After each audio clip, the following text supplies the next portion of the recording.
And I met with Ms. Gardner. Roll call. Oh, roll call, please. Member Gately? Present. Member Castellanos? Present. Member Nicholson? Present. Member Capola? Present. Member Ford? Present. Member Satterwhite? Absent. Member McGee? Mayor McGee, sorry. Absent.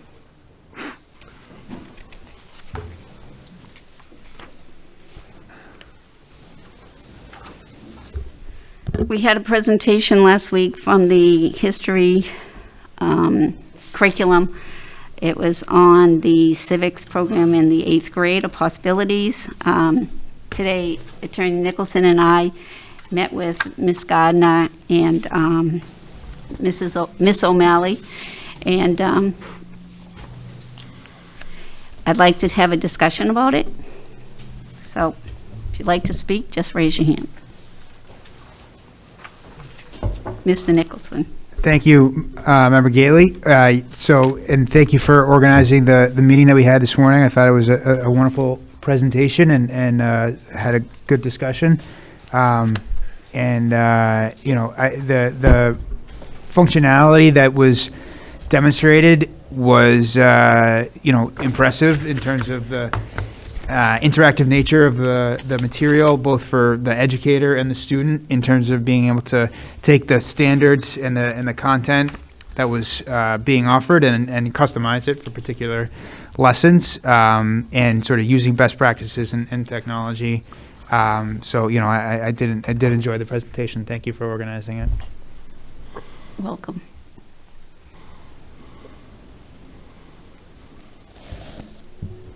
Anybody else want to speak from the committee? Yeah.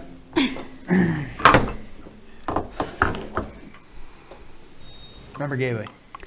I would like to thank Shannon Gardner and Eva O'Malley for allowing us to spend time on this presentation. I had quite a few questions, and questions about, like, what happens if the technology isn't working that day, if this is an online program? And I got the answers that it can be used as a textbook, like a regular textbook, correct, Mrs. O'Malley? On the screen, yeah. Yep. And then I asked about class participation, because if it's all online, how much participation can the class have? And there was issues that I had, and there was the presentations. They could do presentations, they can work together in groups, they can do everything they can in a regular classroom setting. Really impressive to me was that they have the ELL support using the translator or translation. And what really impressed me to no end was the ability for the dyslexic students to be able to use this program and use it successfully, because for so long I've heard people discussing with me about students that have dyslexia, and I say how brilliant they are, because they have to do so many things with the letters to be able to read, and this will really help them, and I really liked it. And I thank you very much for the extra time. I really appreciated it, being able to come in, sit down, and ask my questions, because they're really important from teachers' perspectives. And that's all I have to say. And I think that, I'd like to have a vote on it. Brian, do you have any, Mr. Castellanos, did you have a chance to look it over? I did. Does anybody want to make a motion? Mr. Nicholson? Yes, I would like to make a motion to approve the proposed new civics curriculum. Second. Can we have a roll call, please? Certainly. Ms. Gately? Yes. Member Nicholson? Yes. Member Castellanos? Yes. Okay, so motion. Motion, and that motion is to be sent to the full committee. Yeah. To be sent to the full committee, and motion To adjourn. Second. I'd like to call to order the policy subcommittee meeting, committee of the whole meeting. Roll call, please. Member Nicholson? Present. Member Ford? Present. Member Satterwhite? Present. Member Castellanos? Present. Member Capola? Present. Member Gately? Present. Mayor McGee? Absent. Great. So we have on the agenda revision to policy JLCD. Right, and if I'd like to invite, boy, those speakers are something else, aren't they? The Director of Nursing, Deb Tanzer, and Assistant Director of Nursing, Jackie Westron, to walk us through the proposed updated policy. Hello, thank you for having us again. Thank you for coming. You should have received the proposed medication policy. We also sent along the Mass DPH regulation, 105 CMR 210.000. It's the administration of prescription medications in public and private schools. All public school districts in Massachusetts are required to comply with this regulation, which includes the school committee adopting policies and procedures, which is not usual, I believe, governing the administration of prescription medication in schools. DPH did develop this template, and Jackie did the update on it. I reviewed it. We also sent it over to Charlie Gallo to review.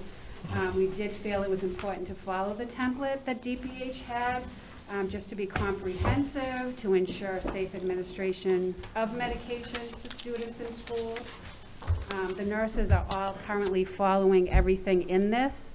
We have all the forms that go along with it, the medication order, the parent consent, the med-admin plan, everything that's listed in here we have already. We did send this off to the health department. We also sent it off to the school physician, Dr. Paczynski, and they both have read it and have approved it. I don't know if we go through section, or if you have questions. Do we want to start with some questions here? Attorney Satterwhite. It's just basically the form that is being used around the state, I'm assuming. Yeah, that's there's like approved. a few updates. The state doesn't say anything about electronic charting, which if you can find a district that doesn't do electronic charting, I'd be shocked. So like there's a little update around that when we give our meds. And some of it's specific to Lynn, because obviously we're in Lynn. Right. Right. Okay, and when was this supposed to go in effect? Is this a new policy? So we've been out of compliance for a long time with this. So, What's a long time? I can't remember them coming with it. That doesn't even have a date on the last one we have, the med policy. It's like 4 lines. Okay. I've been here 18 years. I don't even know where that came from. So this will bring us into compliance? Yes, and DPH can call us on it at any time and say, where is your policy, where are your procedures around med administration, so it's important that we have Well, it's a it. very important aspect of the nurse's job. Absolutely, that's why we wanted it to be a priority to get Well, in. thank you for bringing it before us. Yeah. And it's important. Thank you. Other questions? Yeah, Member Castellanos. I want to just thank you all for your hard work on this revision. That's what I noticed in the week when I was reviewing the packet, how much work was put into this. It's a lot. And when we were going through, so I guess my question is, when you went through, how much time did you have with Charlie, Attorney Gallo, on this to work on? I updated it, sent it to him. He gave me his revisions, and then updated it again, and he looked over it. We sat and went through it, but I wouldn't say. Yeah, that- he's so helpful. So, yeah. He really is. All right. Well, we appreciate the work that was, because when you look at the current to the revised, you can see that it's Yeah. Yeah. nothing to really discuss. You guys, thank you. Member Ford. Just a quick one, did you meet just with Lawyer Gallo, or did you also meet with Dorothy Presser? Doctor, Dorothy Presser, She, Masters. oh, okay. He emailed her about it, and basically what they have and doesn't include the procedures, which is, it says in the CMR that we have to have the procedures in there. So we, That makes sense, because it's specific to the district. So she's okay with this then, right? yes, there is an email chain with her on it, and she basically said, present what you have. Okay, thank you. Other questions? So we entertain a motion? Motion to approve as brought forth and to submit to the full committee. Second? Roll call, please. Member Nicholson? Yes. Member Ford? Yes. Member Satterwhite? Yes. Motion to adjourn? Second? All in favor? Aye. Aye. Okay, thank you very much. Thank you. And 15 minutes prior to the scheduled meeting, I will take my own advice and make sure all our phones are shut off. We start the open mic policy, the open mic session, which is designed to provide an opportunity for citizens to express their views on matters of concern to the school committee. Sessions are not designed to encourage debate or lengthy exchange of views, but are to have the committee understand numerous points of view. The committee would appreciate speakers keeping their presentation to 3 minutes in order to accommodate as many people as time permits. And I see that 5 people have signed up, so I'm going to stick to that limit to make sure that all 5 that have signed up have a chance to speak. The chair reserves the right to limit the number of speakers on the same topic to 3. All speakers must be at least 18 years of age or enrolled in high school in the Lynn Public School District and having discussed their views with a student government representative. Chair reserves the right to rule a speaker out of order if the chair feels that the speaker's comments are personal in nature. If the speaker's comments are directed at a school committee member or a member of the school administration in attendance, that member through the chair may address the individual.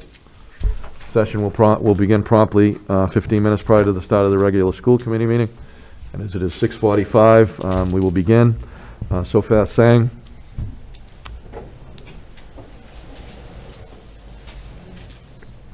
She will just sit right here. Thank you.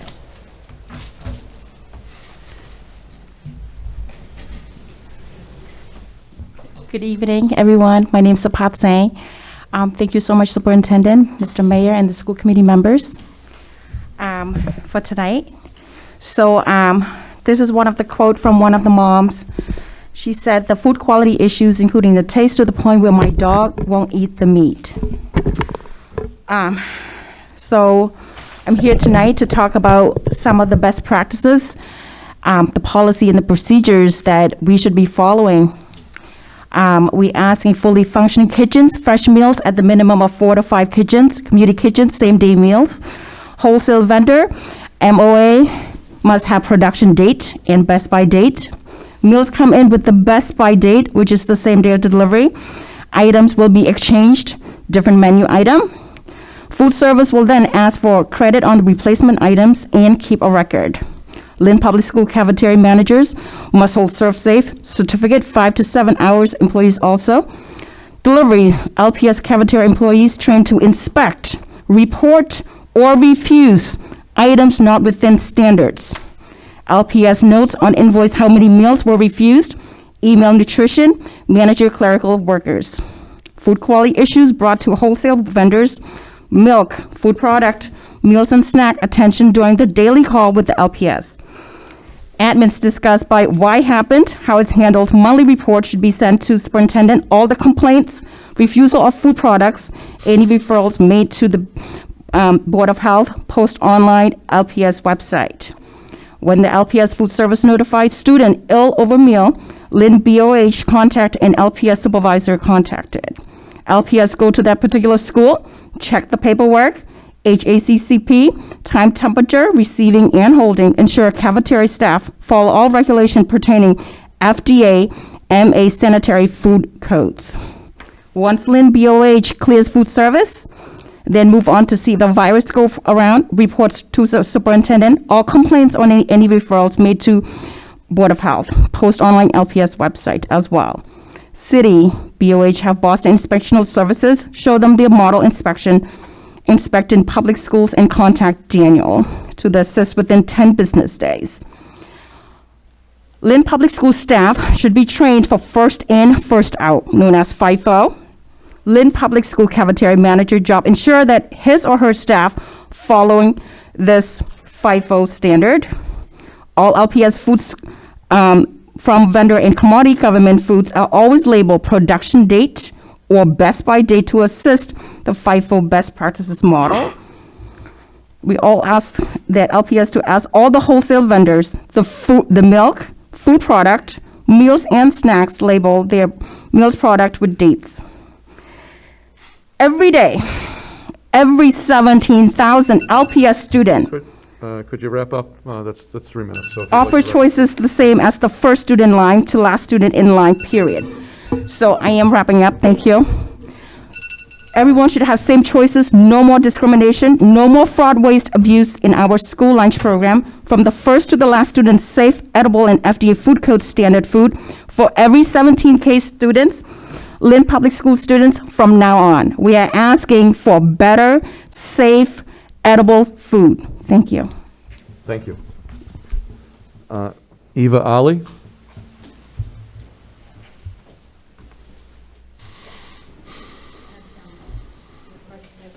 Thank you. I didn't make enough copies for We'll, everybody. we'll make sure that they get them. Thank you.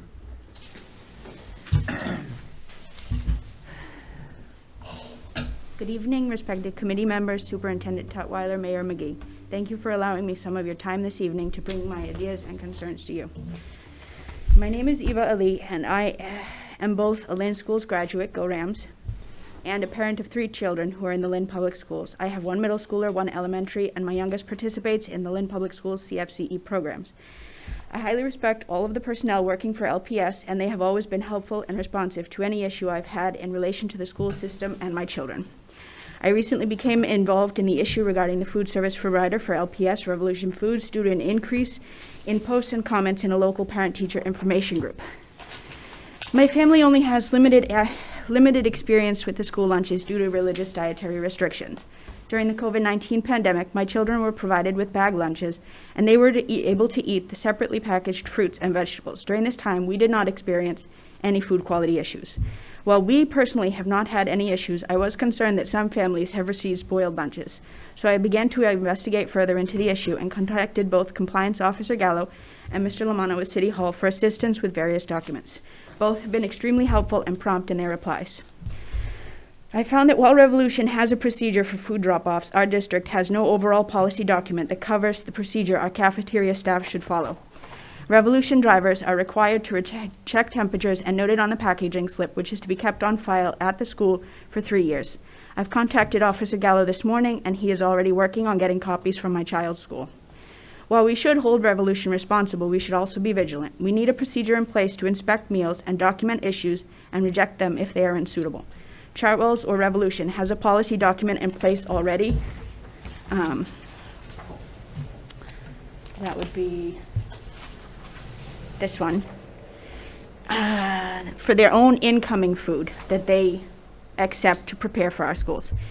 It outlines in the document the acceptable range of temperatures and the temperature above which food should be rejected, as well as a visual component for rejection.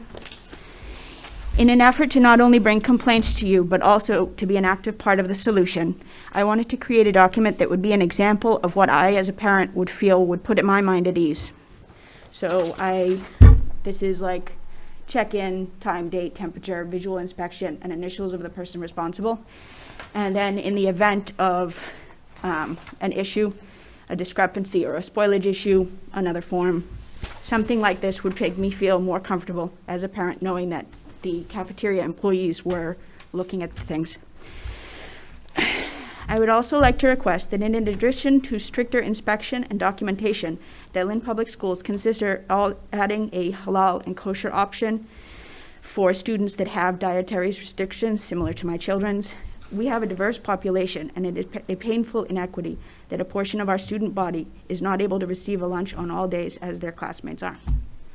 Thank you for your time. Thank you very much, and I will make sure that copies are made for the administration and for the members. Thank you. Thank you. Thank you. Next signed up is Andrea Stanford. Yes. Hi. Hi. I was going to write something out, but I decided to just speak from my heart instead. So the issue at hand that I've been dealing with, last week my daughter, the pool testing at the school, my daughter was tested against consent, which is illegal. I spoke with the company the principal, the school, the nurse. I've emailed you several times. I'd like to speak with you in person, please. But I have a lot of underlining concerns with this. So I know that I spoke with the company. I know that this company, the initial company that was contracted, sold their contract. So now this company is new. They had issues 2 weeks prior to my daughter being tested against consent where other students were tested against consent. They held off on pool testing for 2 weeks to fix these issues. While fixing these issues, my daughter's name got slipped in also. So now I know Dr. Tutwiler had told me they're holding off for another 2 weeks to fix these issues. However, I really think we need to take a better look at this company, because what are they exactly doing to fix these issues? This might not seem like I've gotten a lot of feedback from people as far as no harm, no foul, as if, you know, it's happened to other parents, no big deal, she's fine. Well, it's not. It's not okay with me. I'm losing my parental rights in the Lynn school system. And I had voiced that back in June. I have an email that I had sent to the principal and the nurse with,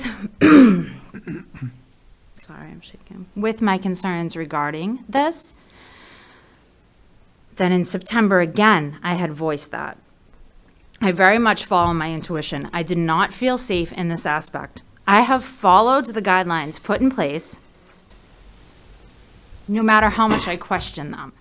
And I have several questions still that I feel like someone on the committee or Dr. Tutwiler themselves should be answering. Because if Lynn Public Schools are, one, bringing in companies to perform medical tests into our schools, then we need to have some type of protocol here. If Lynn Public Schools are basically encouraging students to receive a vaccine, then I have questions on that. Yes, my children will not be involved in that, but I have questions. If you're putting your name out there on an email and promoting this, then I have like several questions. And I know that I asked you a few in an email and haven't received an answer yet. And I also have a lot to say about it, but I'm going to keep this to the point here. I guess a lot of people are sensitive around this subject, so let's just remove that it was a COVID test that my child received. My child received a medical test against my consent. Not only did I consent on the paper form that was sent back, but I sent several emails, please confirming. I do not feel safe. I do not feel like we've had, well, you guys have had enough time, I think, to, if you wanted to implement pool testing, that we would have a better protocol. Like the company had even told me that they have no idea who's putting in the yes or no on the consents. They said sometimes it's the nurse, sometimes it's the company. It could be an employee. They don't know. They're not tracking who's putting in yes or no for the consent. So there's really,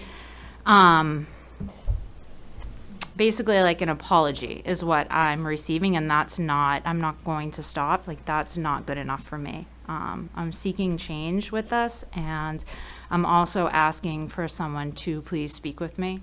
I'm asking for you to speak with me in person. Glad to.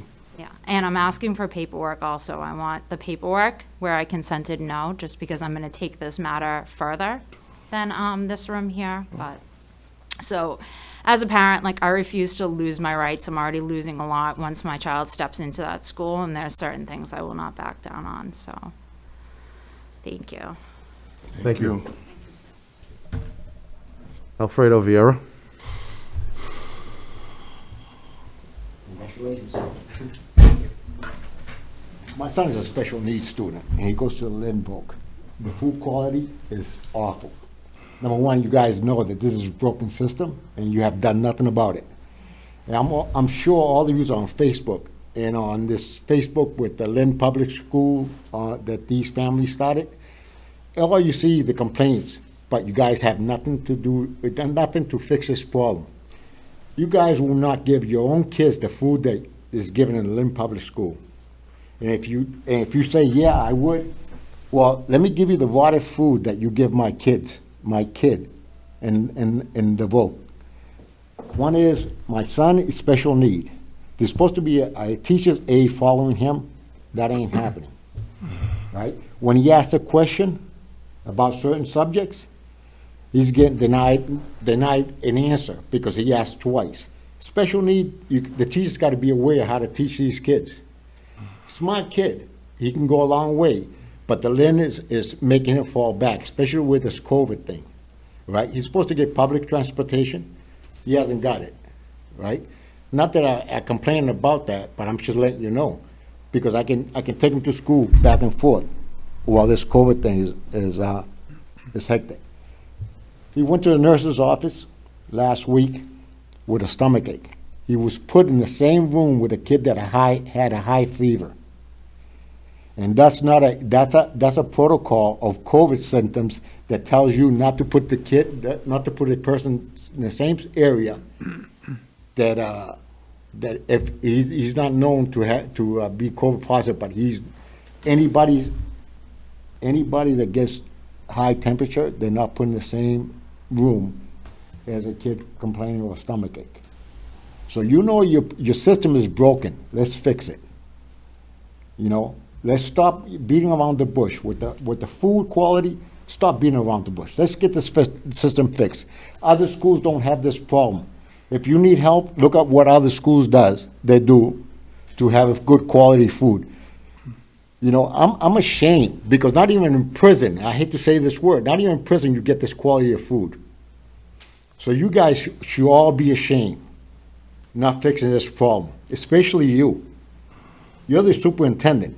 You should know exactly what goes on in every school around here. And for you to sit there and know about this complaint, it's an issue. I mean, what are you gonna do? Come back next meeting and we're gonna keep complaining about that? Let's fix this. And it can be done. You know, just make believe your kids are going to school. You don't want them eating this garbage, because that's what it is, garbage. Thank you. Thank you. Thank you. Maria Riley?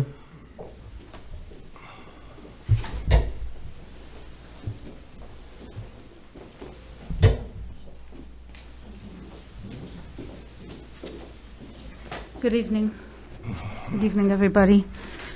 So today, I didn't get time to really write anything down. I came straight after work, but this is a important matter to me and my children and to all the parents out there. So I'm going to go down the list of stuff I wrote.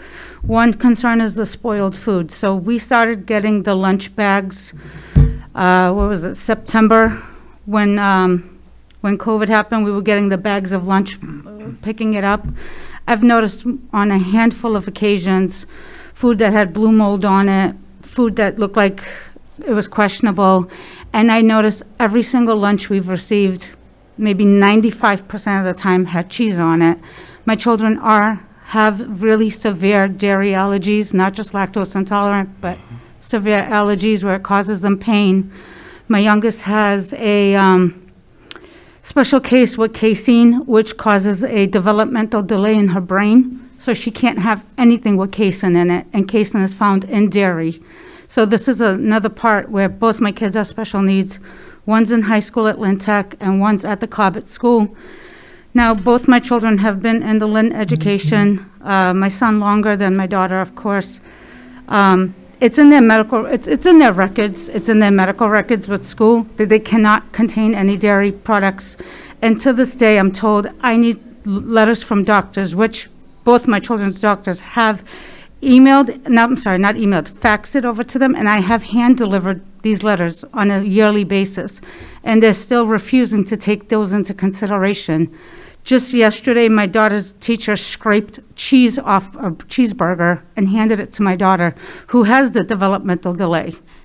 So I'm like, if the cheese is causing her delay, just even a little bit causes such a hard thing for her. It doesn't affect her. You can't see her, her problems. It's in her brain. So I just asked them not to feed her cheese and to scrape it off. I know she meant well because she didn't want to see my daughter starve, but at the same time, you can't do it. You can't see her allergies, but it's there. Two, the food choices. Now, I've been hearing a lot at all these meetings that multiple choices are offered.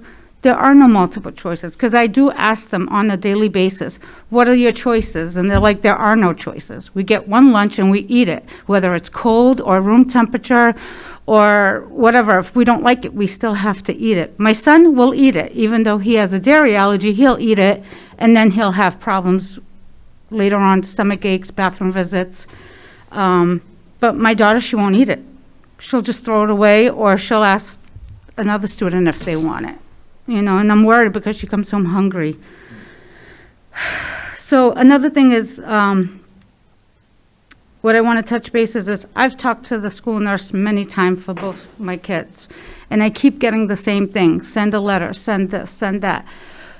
This is going on since September when my kids started school. If I have sent letters and we faxed them and I've hand delivered them, why are they still denied dairy-free products? This is concerning for me as a parent. I work in the food industry. My kids shouldn't go hungry.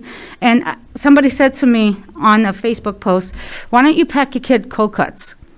Listen, I work with cold cuts all day long. Unless they're refrigerated under 40 degrees, my children will not be served cold cuts because the chances of listeria is high. So I don't want my kids having cold cuts that's sitting in a classroom for like 4 hours that's not refrigerated. Those lunch bags aren't doing justice, I'm sorry to say it.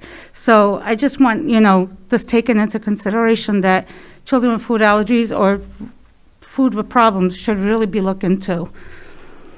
Thank you. Thank you. Thank you.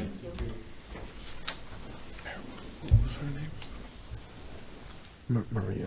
Oh, okay. Lakeview Place. Okay. Well, that ends the open mic session. With that, I'd like to ask everyone to join me and salute to the flag of the United States of America. Pledge allegiance to the flag of the United States of America and to the republic for which it stands, one nation, under God, indivisible, with liberty and justice for all. And I'd ask that everyone remain standing and join me in a moment of silence for some people who have passed away. Maureen Bodette, a retired lunch aide who passed away on November 5th of 2021. And Albert G. Malagriffa, retired director of Lynn Vocational Technical Institute on November 13th, 2021. Was known to all of us and was a great leader in our community, and I want to have a moment of silence for those two members who passed away.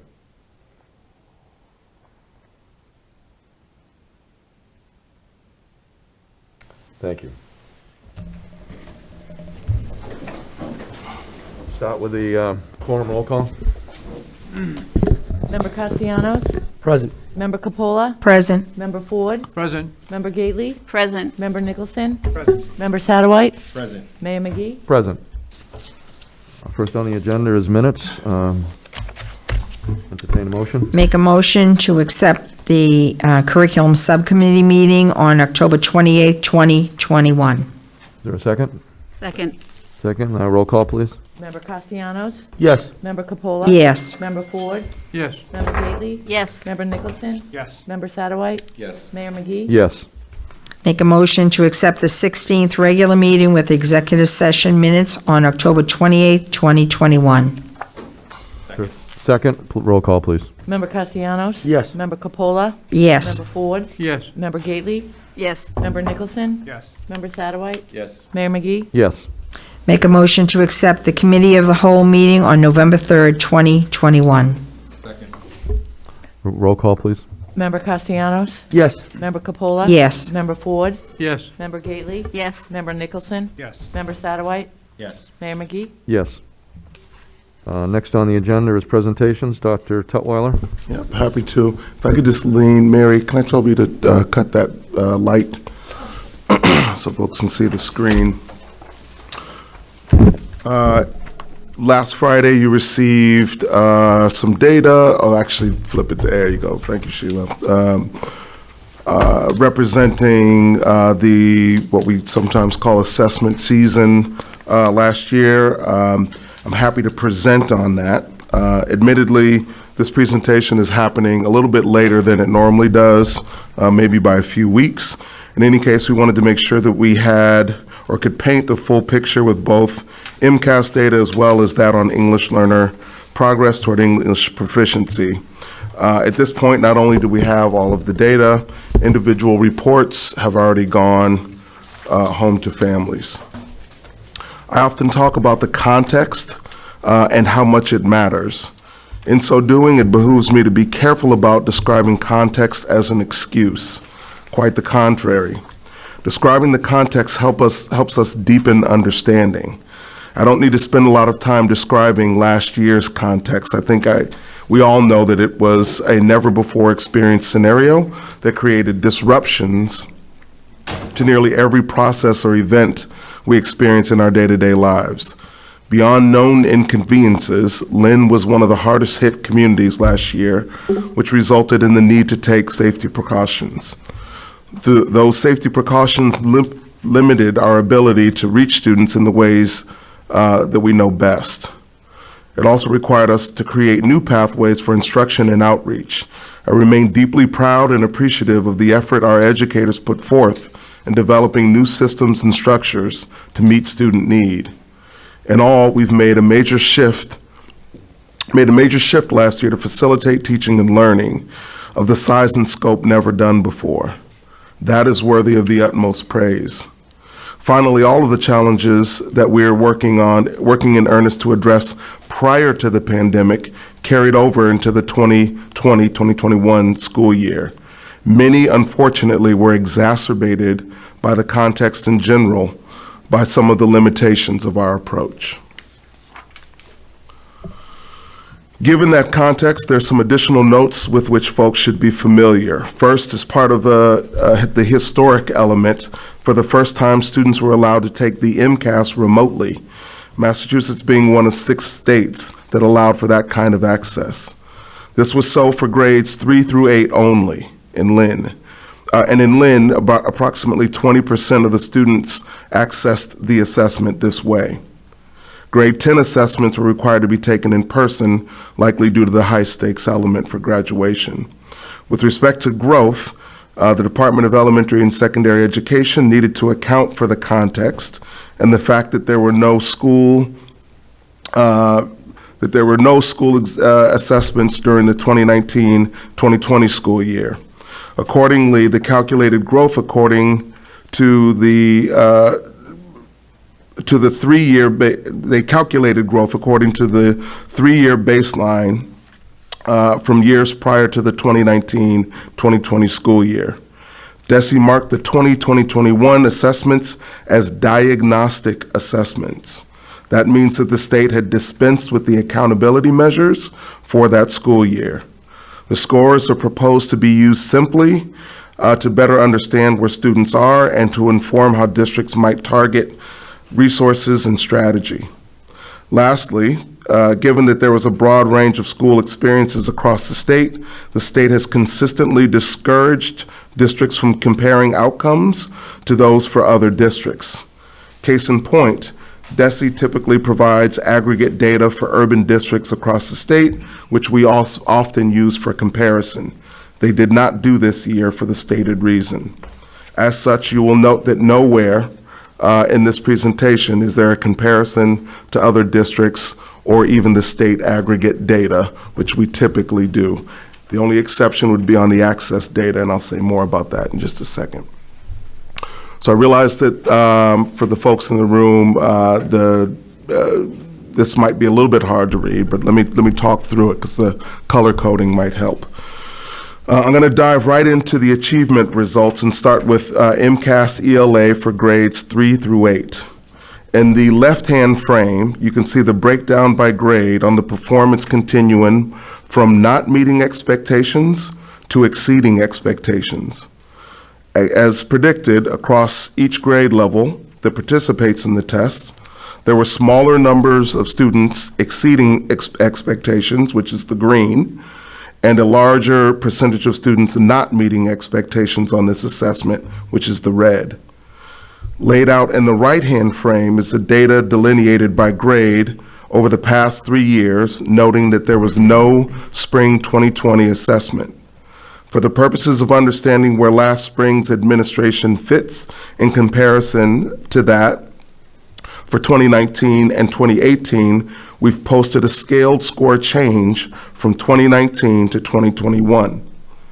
For example, 2018 to 2021. For example, grade 4 saw a decrease in the average scaled score from 2018 to 2021 in the amount of 10.8 points. The frame also confirms what many have alleged about the impact of last year on our younger learners.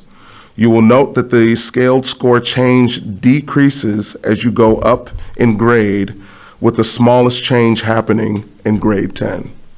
So again, in that last column on the right, as you go down, as the students get older, you'll notice the change is less, thus illustrating a bigger impact on our younger learners.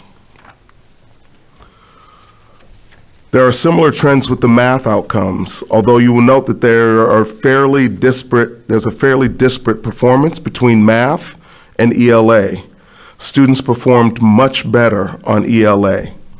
In a typical year, at a high level, the difference between outcomes in ELA and math are nominal at best.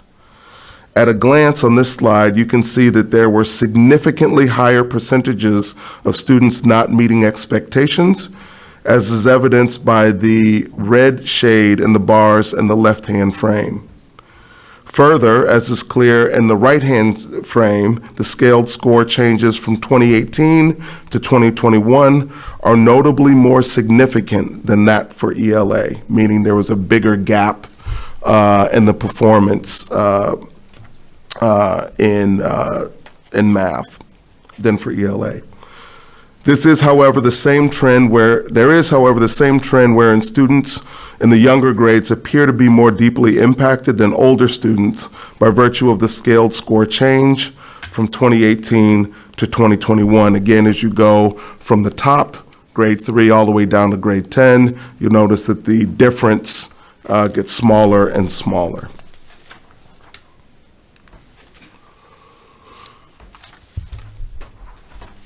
High school science scores were not reported in 2021. Here, we're focusing on science, technology, and engineering MCAS assessments for grades 5 and 8. In keeping with previous slides, all one needs to do is compare the bars in the left-hand frame to those in the right. Starting from the bottom, you can see that the larger percentages of students not meeting expectations and fewer students exceeding expectations. Approximately the same percentage of students achieved the partially meeting expectations descriptor in grade 5 between the 2 years. Nonetheless, fewer students met or exceeded expectations. And then finally, historically, our accountability data has illuminated gaps in performance between subgroups. Here you can see the difference in average scaled score between grades 3 to 8 in ELA and math for subgroups for the 2017 through 2019 administrations, as well as that for 2021. It's unsurprising, to me at least, that the gaps persisted in 2021. However, it's interesting to note the decrease in the gap in several areas, most notably between regular education and students with disabilities, and the nominal change in the gap between English learners and non-English learners in ELA and math. That said, ultimate success, in my view, involves the elimination of this slide altogether. The expectation toward that end involves each year being able to demonstrate progress. We still have work to do.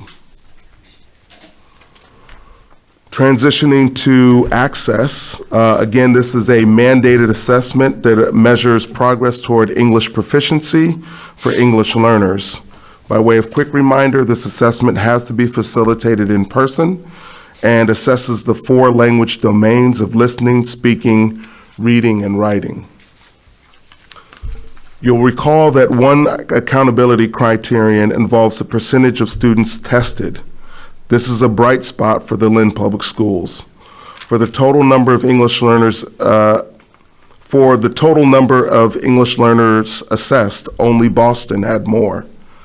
That said, the overall participation rate in previous years typically hovers around 100%.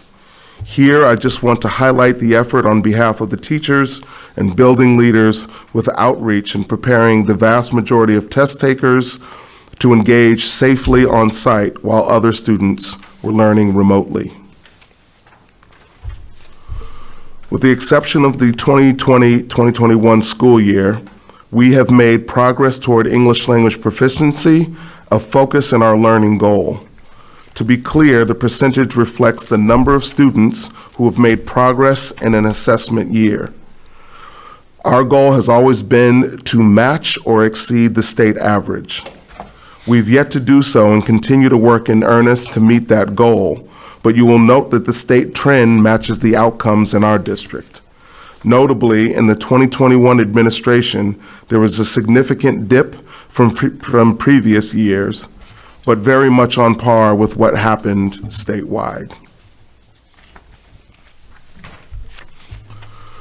When we disaggregate or break up the data by grade, we can see clearly that the smallest degree of progress was made at the high school level, with progress degrees trending upward as we trend downward in grade.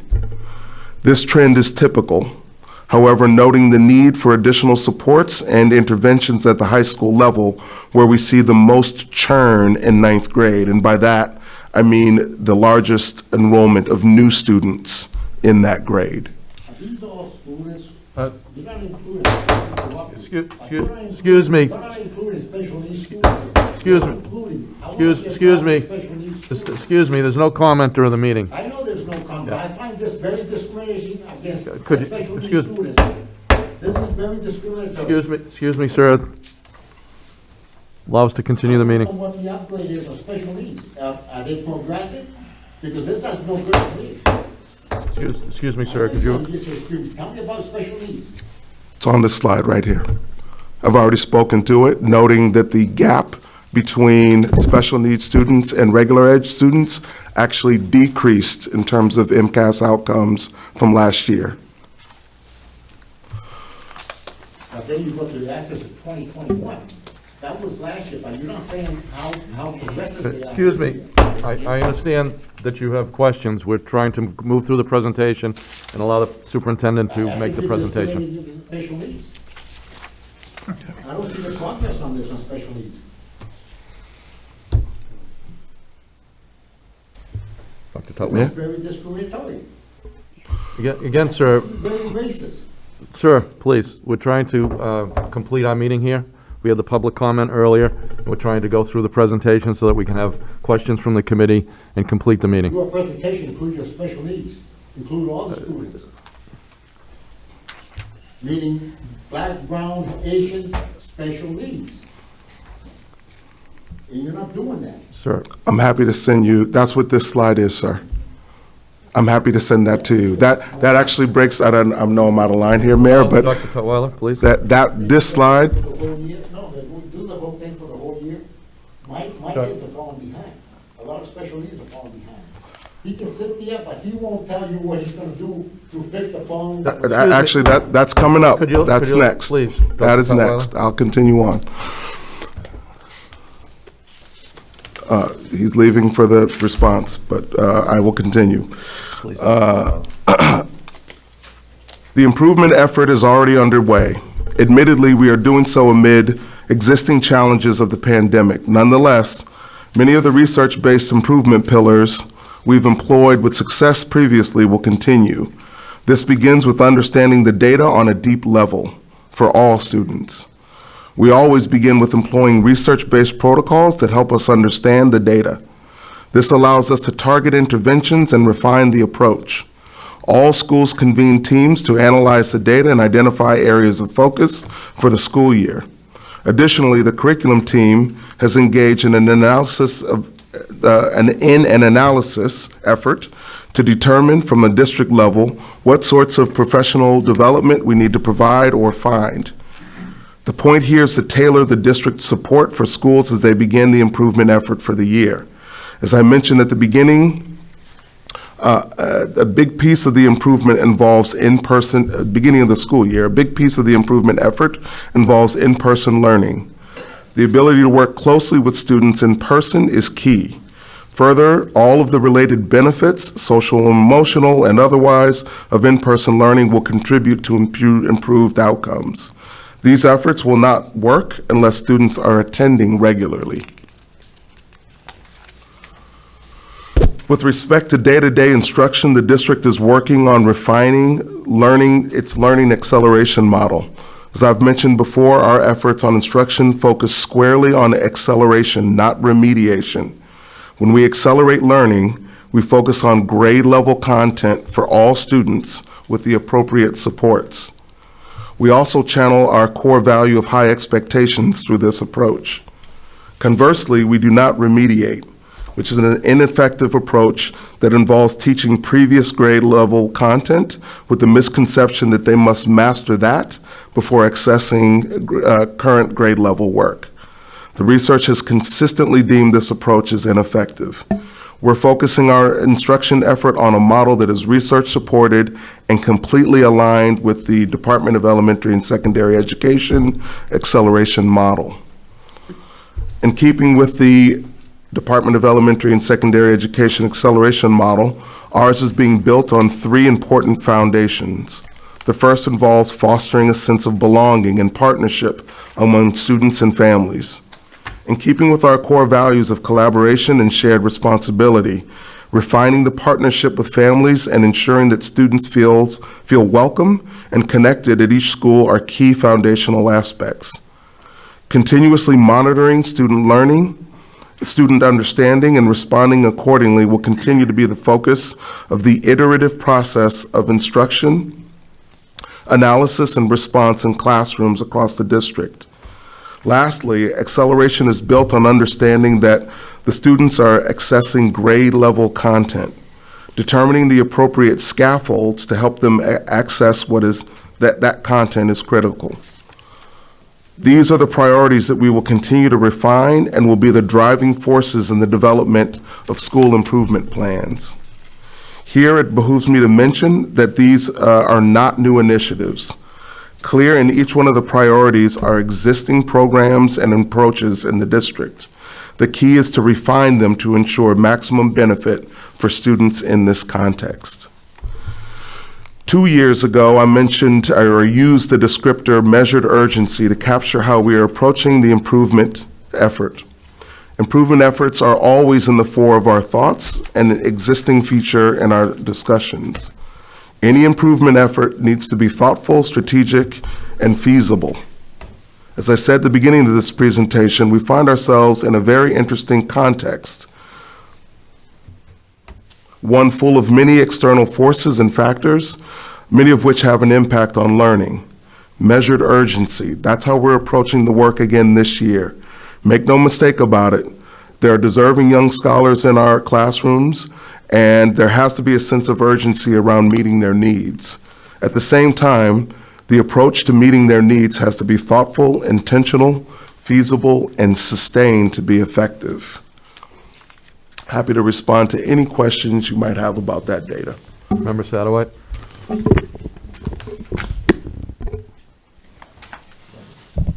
we still doing the presentation, or if we turn the light on to? Yeah, Mary or Sheila. Thank you, Sheila. Thank you. Thank you, Pat, Dr. Tutwiler, for the presentation. I have a couple questions. Sure. So, you know, we have a 13-year-old at home.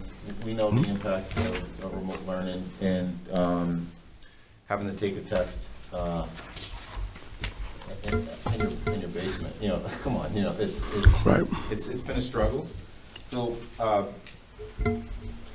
how much do you believe the issues we're having with hiring can impact your plan put in place?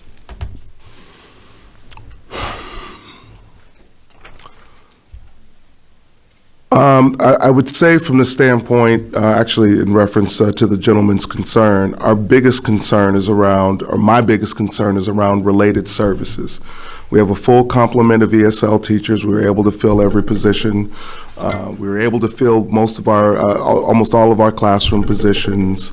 There are specialties where we've struggled. For example, there are 2 plumbing openings at Lynn Tech at present. Really hard to find an opening there. But when we talk about speech when talk about vision, hearing teachers, and those supports, that's a source of huge concern. Because we've not been able to fill all of those positions, and those are services that contribute to students' outcomes. And, you know, our special education staff has been bending over backward, and I do mean that, both staff in schools and the administration who've been spending a good part of their day in classrooms supporting because of the shortages. But I do worry about that. I mean, can I say, you know, empirically, this is what the impact will be? I cannot, but it is a source of concern. Thank you for the response.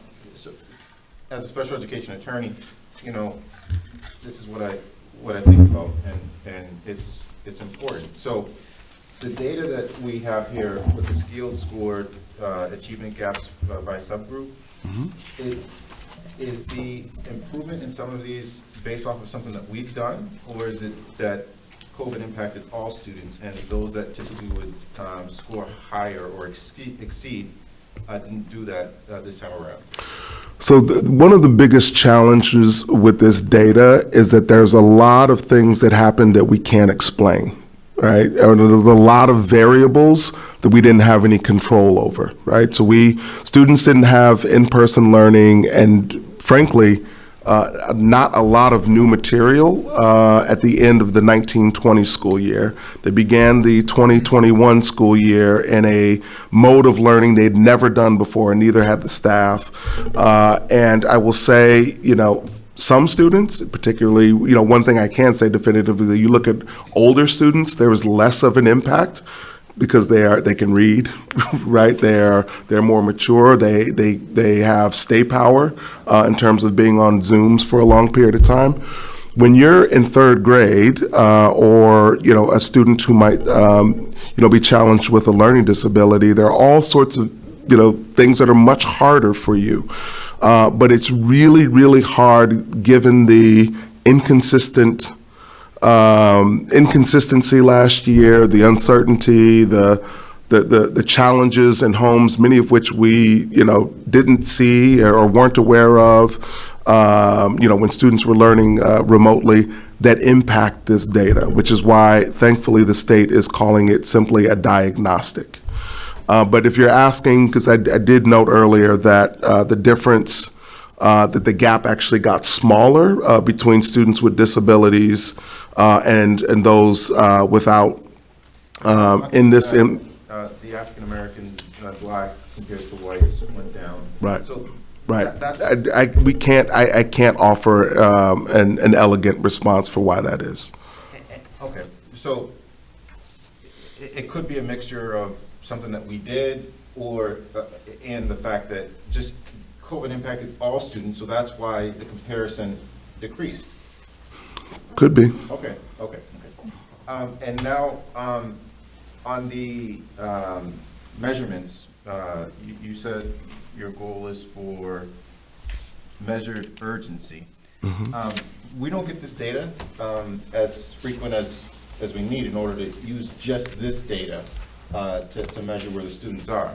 So we're going to need real-time intervention. So have you looked at the and compared the data from the grades that were issued to students or any other progress measurements that were done over these years, and compare it to this to see if there's any collaboration, if there's any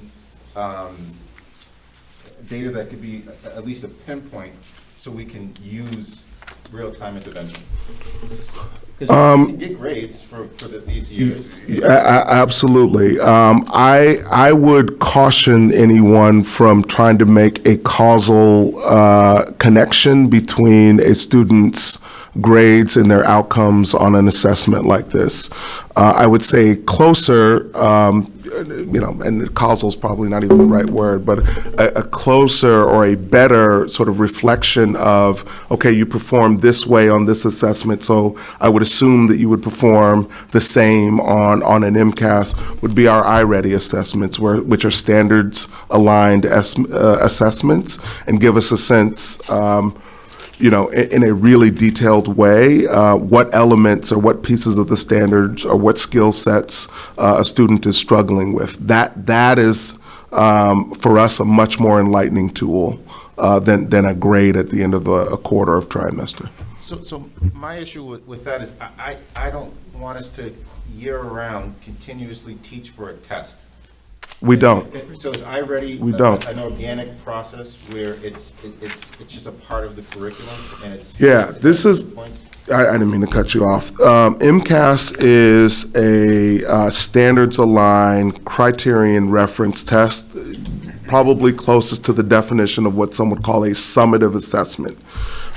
You learn a lot more about where a student is and how you can help him or her from a formative assessment that happens more frequently over the course of the year, and that happens, frequently in classes with, quizzes and tests and things of that nature, but more universally district-wide with our iReady assessment. So why not include that in your remediation part of this, so we can have a visual or a better understanding on, hey, this is how we're going to have that real-time intervention, because the proof is in the pudding. We don't even need to see the test to know that it's impacted our students. We live it. Mm-hmm. So where is the remediation aspect of it? I know you're giving us the data, but the iReady part, what you just explained to me is great, and I think that's what parents are going to want to see. That's what I want to see.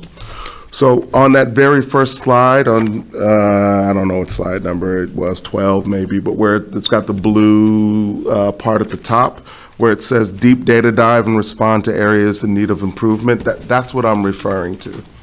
And it's not just the iReady assessment. I mean, there are multiple assessments that we have at our disposal to get a sense for where students are. When I read that, I thought of the MCAS data, because it's not specific. It just says deep data dive. Okay, so it's expanded. Totally. To be clear, we do pay attention to the outcomes in the MCAS. But you also have to remember, if you're in third grade, like, you've moved on, right? So you're going to be able to service that student a lot better with fourth grade assessments and, grade level assessments to understand where that student is. Where that MCAS data helps us is globally. All right, so third grade performed in this way. Overall, third graders seem to challenged by this skill or concept and seem to understand this one. How do we adjust or intervene with response to that data? Yeah, and you're able to see if it's small numbers or large numbers, and we know it's large numbers based off of this. And obviously, you take into effect COVID. So, but there are large numbers of students that didn't do well. Mm-hmm. So that's cause for an adjustment somewhere. So I'm happy that you're doing a deep data dive, and thank you for the update. No problem. Other questions? Member Ford.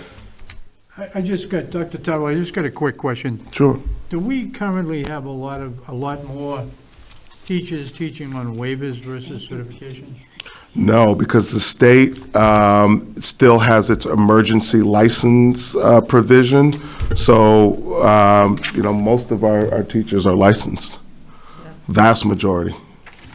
Okay, I just saw, Yep. I was wondering if because of the COVID, they might have They started that last year, allowed teachers to apply for emergency licenses, and that continued into this year. So teachers are licensed. Thank you. Other questions? Member Capola? When will the parents get their child's results? They should have already. They should already have those results. So if somebody's questioning, if somebody has done well, whether it's improved or not improved, and are they able to outreach to anybody at the school for an explanation of what the results are for their child and, how they could make a difference, or what we're doing to make that difference? Yeah. So, and we have families in the room, and,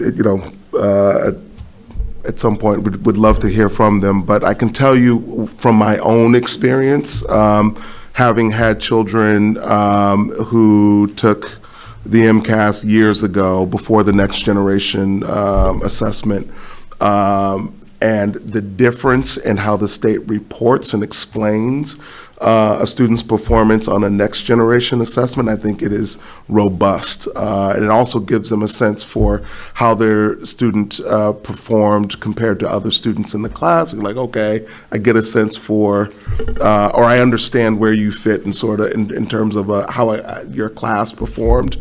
And there's also this year lots of information about how to understand this data, right? Not to take it as, to understand that last year was a unique year. And so if a caregiver or family ever has questions, absolutely outreach to the teacher, outreach to the principal, happy to help them understand any element of it. And just one other, I know before COVID, we were doing something where we took the data and we could identify, that child's needs, like a certain particular thing. And then I think we were doing some after school or before school or something like that to help them on their specific. Where are we with that now? So you're referring to our ELT program, which typically starts in November. We, as I reported to the school committee this fall, we struggled to staff our special education compensatory after-school program. I mean, we added additional benefits, extra flexibilities, but people were spent, and so we really struggled. We were able to pull it off, but we're thinking of a shift with how we approach ELT, and that shift involves still having the model wherein there's a deep data dive and understanding where students are challenged, coming up with interventions, but those interventions happen during the school day. So really what's happening after school is teachers are being paid to, or will be paid to develop interventions that will be applied during the school day. Okay, thank you. Member Gately? Dr. Tutwiler, I just want to look at the access tests for a minute, that first page. So all this is basically telling us is how many people, how many students in that grade level completed the test? Yeah, so as I mentioned in the presentation, I think that's a point of pride for us. No district in the state of Mass had more students complete it, except for Boston, which, is significantly larger and has way more students than we do. And there are other districts that have way more, Springfield, Worcester, in terms of their English learner population. But having that sort of participation, I think, is a point of pride. Okay. And then on the next page, it's how many, 22 made progress. Correct. Okay. The And percentage the state list. average was 29. I'm sorry? And in the state, it was 29. Correct. Okay. So then I'm looking through the span. I'm a little confused with the remediation statement. How can I help you iron out Just that in like wrinkle? reading, learning acceleration, all students receive consistent access to grade level, work with targeted scaffolds to make accessibility or accessible. Remediating students mainly receive work better suited for earlier grades based on the misconception that they must master all past concepts before. That's a misconception? It is. It just So if you read the, pretty much any research on acceleration or any research on remediation or DESE's learning acceleration guide, really the focus of our efforts should be, if a student is in 5th grade, we should be teaching 5th grade level material, even after last year, which we know was a challenge, and then being very thoughtful and intentional about how we help students access that 5th grade material. Instead of teaching fourth grade, you know what I mean? Because then, if you think about it, we do that. But embedded in that, fifth grade would be fourth grade. No. Not it would anywhere, none of nope. it like, Nope. It writing is a fifth grade sentence? material, and you provide them the supports to access fifth grade material. which would include, It would not include teaching fourth grade stuff. Acceleration means, we'll stick with fifth grade material, right? Fifth grade, whatever the expectations are around ELA and math, science, that's what they're being taught. And there's thoughtfulness around how to help the students access that material. It's not, in some cases, it's even different content in a previous grade. That's not the approach that we're engaging, nor is it recommended by anybody.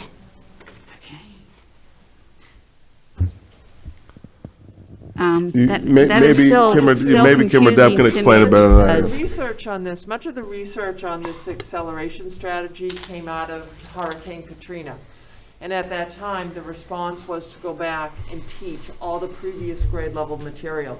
So students lost a year Yep. and more, you know, and basically what happened is they didn't catch up. And it didn't support them moving forward in their learning. You know, and what Dr. Tutwiler is saying is, yes, we're teaching grade 5 level material. Those just-in-time supports may require you to look at some previous skills, Lorraine, absolutely. Oh, definitely, it has to, You know, because even to with scaffold the acceleration, you have to. instruction, But there's an intense focus on grade level material so that you don't kind of revert to that remediation mindset, which is really deficit thinking. Okay, I get it now, but it was a little tough for me to read. But I understand, because you don't want to go back for them learning, but you want them to move forward and they use it in the context, basically.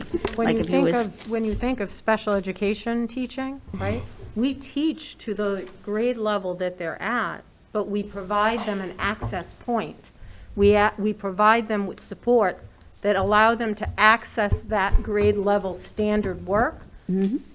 So they're still getting grade level standards-based work, Yes, but at an access point that they can do it. yes, thank you. Member Castellanos? So thank you so much, Dr. Tawa, for your presentation. So I just have a couple questions. My first question would be around the every student, every day data. I was wondering when we're going to get this data and what that looks like. I know with all the new staff and improvements and infrastructure steps that we've taken to improve that. I know there's going to be some changes in how we capture that data. I know diving deep into that, there's a lot of areas of need, and I know there's a lot of movement happening. Could you just explain a little bit of that, what that looks like?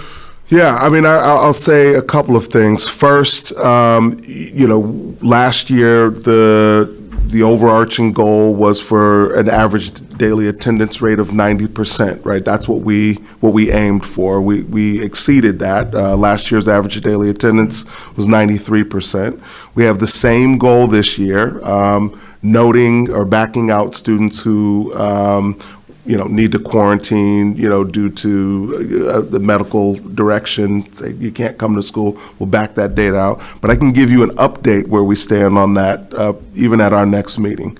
The Every Student, Every Day, or the attendance initiative still remains a significant piece of, you know, our stabilization theme.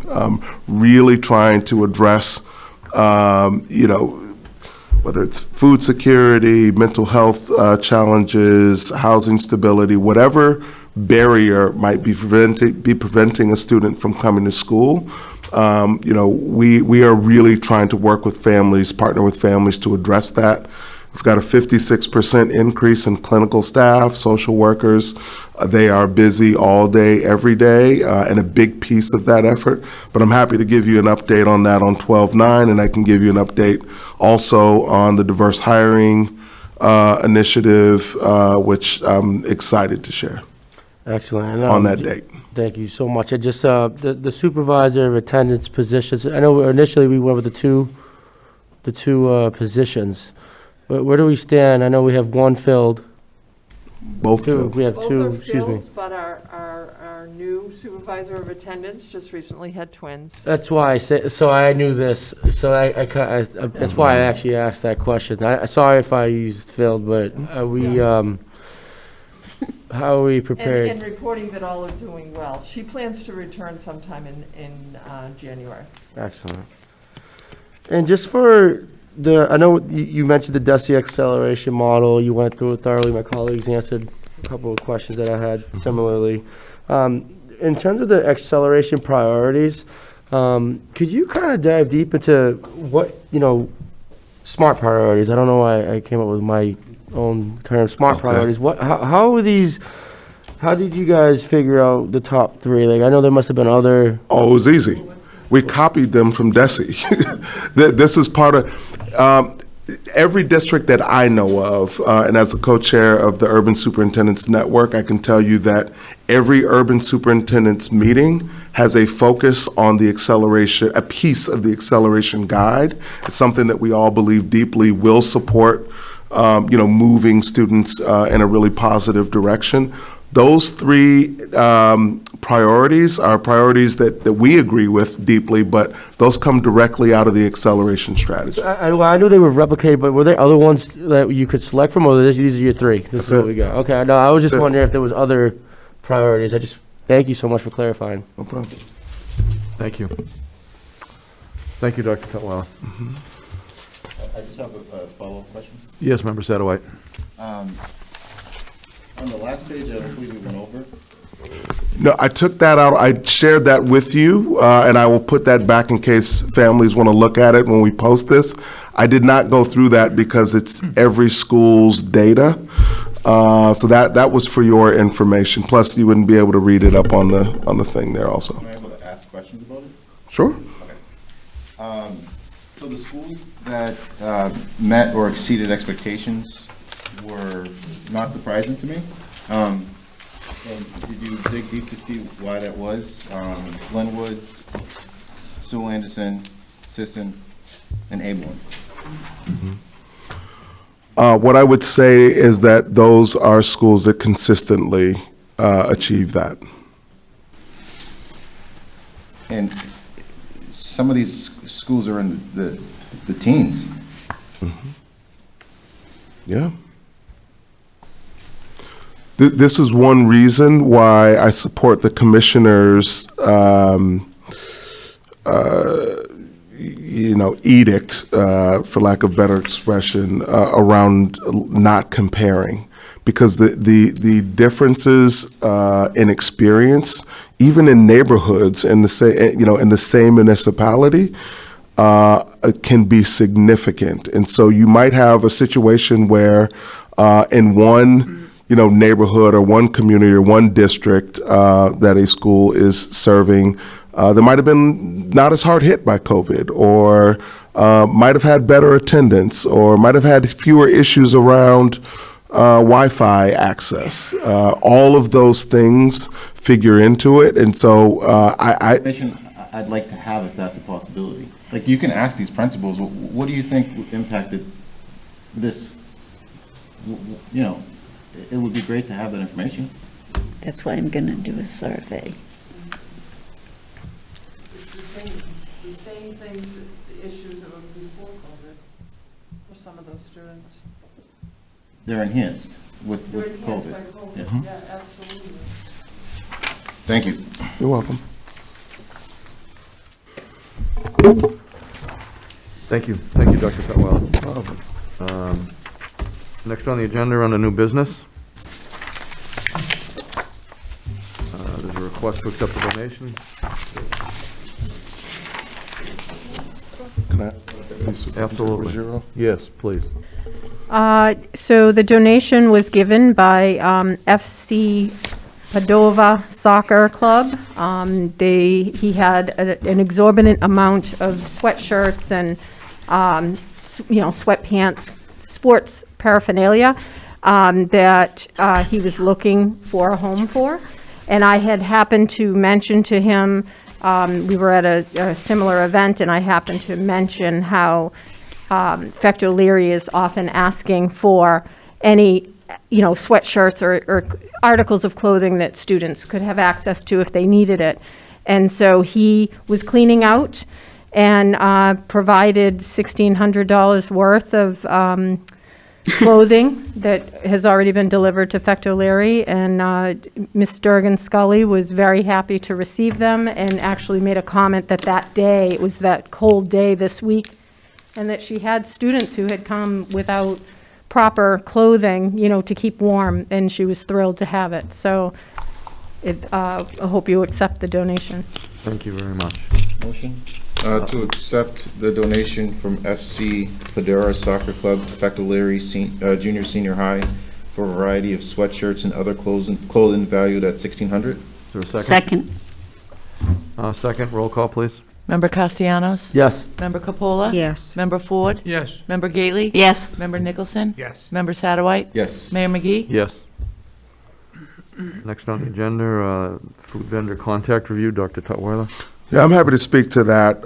In light of the concerns that have been brought forth by families, members of the community about the food quality, particularly at the elementary level, would like to ask the committee's support in directing the city solicitor to investigate thoroughly the contracts that we have both with Chartwell's and Revolution Foods to determine whether or not there've been any, whether or not they've been default on any aspect of their obligation to the city, to the district in that contract. Member Satterwhite? And there'll be a full written report with recommendations or I guess answers to your concerns, our concerns. That would be the expectation. Okay. We need to vote on this? I don't know if we need a vote. I suppose we could vote to give Dr. Tutwiler, Motion. either way. We could. Could I just add, Yes, we Member look at, Castellanos. sorry. Go ahead. Yes, Member Castellanos. Do we have a projected timeline on what that looks like? And Yeah. I think that, if this happens and we can move forward with this, I don't know what that entails from his perspective, but I can ask how much time he would need to do a thorough investigation and then create a report with any recommendations or any outcomes and get back. I don't know how long that would take, though. And I ask that in just respect for the families and the folks who have been working pretty hard on this issue and with the administration, just to, because suspense is, to have that type of suspense and the unknown is very, the holidays are coming. It's a lot of stressful times, so I think figuring out what that looks like, having clarity on what due process looks like, and just to include a transparency feature to this process. And I know, the city solicitor is going to do a great job. True. Really, thank you. I could make that motion too. I make the motion, and I think the first step is making the request. He's not here tonight, but he has been involved while we are trying to replace our attorney, so motion is appropriate. Member Satterwhite? I would just hope that maybe going forward, we, whenever we enter into a contract, that you kind of have an overview of what a breach is and what's not, just so we don't have to take steps back now to review it. Yeah. Yes, Dr. Tutwiler. I'm not sure I understand what you mean. So we're entering into a contract. My assumption is that the city's attorney or our attorney reviews the contract before we sign it, right? Correct. Every last one of them. Okay, so we're not having the attorney come to review it. We're solely having them review to see if there's been a breach. Correct. And it's based off of... The contract that's been signed. No, I understand, but obviously one party has an obligation and the other party has an obligation. Yeah.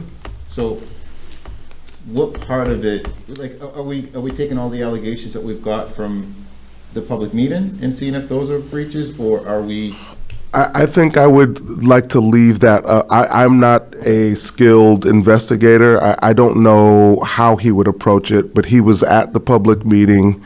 He was at that forum, took copious notes. We spoke after it. I think he understands what the concern is. And so with that, again, I would leave him to his devices and let him do his job. And I know we're in an open meeting and we don't want to discuss, strategies or whatnot. So we should be pretty specific and just move forward with filing the motion to have the food vendor contract reviewed by the city solicitor for any breaches. That motion, second? A second. Let's, roll call, please. Member Castellanos? Yes. Member Capola? Yes. Member Ford? Yes. Member Gately? Yes. Member Nicholson? Yes. Member Satterwhite? Yes. Mayor McGee? Yes. Next on the agenda, Member Gately? Yes, I brought this up before to the committee and to Dr. Tutwiler about having a survey of the upper administration by people that are below them in administration. I just think that I've heard from many people in various positions that they would like to voice their opinion, or like voice their concerns, or voice their gratitude, or just have a place to voice themselves. So people in the upper administration can see their strengths and maybe some of their weaknesses. So, and you would see it, because you are, as you always tell me, you're like the person that's in charge of everyone, and that's true, but you can't be everywhere all the time. So I asked if there would be a survey. I wrote one, but it was too broad, it didn't match it up.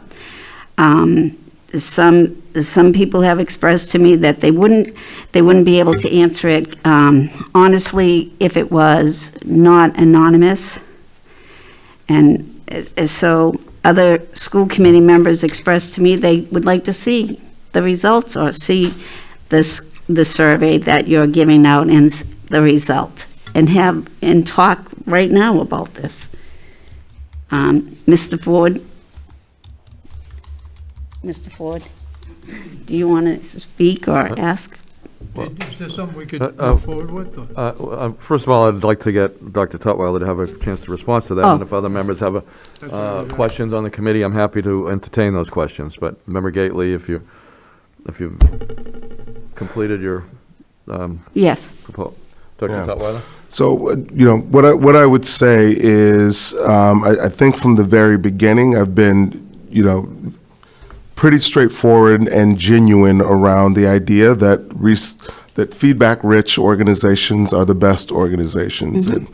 And, right away, early in my tenure, we began doing building-level surveys where principals would survey their staff to get feedback. I certainly welcome it, face-to-face, email, what have you, and people give it. I've had a number of meetings with staff, and people don't need to hide behind a survey. They're comfortable sharing with me about things that are working well, but also things that aren't working well, and some things that I support or have proposed. And so, and I've done that with teachers. I've done that with paraprofessionals. I've done that with parent liaisons. I've done that, pretty much across the board. My worry with this kind of what you're proposing is, the school committee hires me to establish leadership to fulfill a vision. And if there's concern about any level of leadership, then that's my responsibility and that's on me. So rather than create a survey that focuses on people that I'm, responsible for supervising, I'd prefer that you have one done on me. because that would be a reflection of Okay. my leadership, So you or would- lack thereof, So depending you on. would write the survey, Write a survey on my, I mean, or would you like I me to think- write I it? think, what I would recommend is being very explicit about the goal. Like, what is it that you want to know, right? And this isn't coming from me, and I would be guessing if I was trying to do it for you. But I think if you can craft a statement around, here's what a feedback, endeavor should be about as it relates to leadership in the Lynn Public Schools, and then very specific things or areas that you're interested in knowing more about, not people, but areas. Maybe it could come together that way, but I think it needs to be about my leadership, because I am responsible for all of the other levels of leadership. Member Castellanos? I would also add, I'm sorry to interrupt. Yes, Dr. Tutwiler. You also evaluate me every year. And I actually ask for that. I'll let her finish. So I was actually going to just mention it in the evaluation process. And we have 3 new members boarded on. It's definitely important to, get that type of feedback. Having that leadership tool to learn about where, we can improve as leaders. And coming from a pandemic and all the stress that our staff went through and what we're currently going through, we got to figure out the mechanism to make it work. Because, Member Gately and other members at this table, we hear from staff. And we're just trying to, we're trying to work it out. Like, before we get to your evaluation, I think it's important to have these conversations, because we just want to, again, and I agree, I think because it is a reflection, like you said, like if you're not, and we don't want, and we're working with you, we're collaborating, but we also need to, we need to figure out the system and mechanisms to put in place to make sure that this dialogue gets to some solutions or options. I guess, just in response, one thing I would respectfully ask is if someone reaches out to you, I would encourage you to have them reach out to me directly. I don't want to put her on the spot, but Sheila and I have hosted a number of meetings with teachers where they've been given direct feedback about things that they're concerned about. And, there is a culture of, welcoming that kind of thing. Let me just step back and say that I was not making any comments towards your receptiveness of feedback. I'm not saying that. I know Sheila has many times, you guys are welcome, and there's folks that are open to speaking with you, but there are those folks that are very nervous to speak up. And I think maybe the culture, like you said, there's good things in the culture, there's things that need to get work on, that's all. How would what's being proposed Yeah. help change that culture then? And remember, I think it would enable it. Yeah, well, that's why we're having this conversation.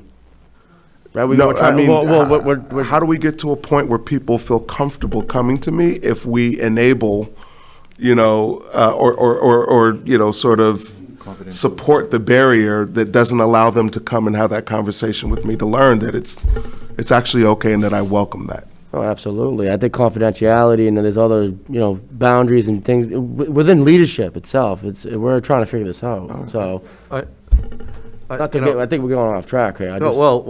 I guess I'm kind of missing the point here, Yeah. because, we hire the superintendent to run the administration, and we're talking about trying to figure something out for a survey that we're not really clear on. I think it's, we go through a whole process that rates and evaluates the superintendent. And so I guess I'm really not clear on what we're trying to do here.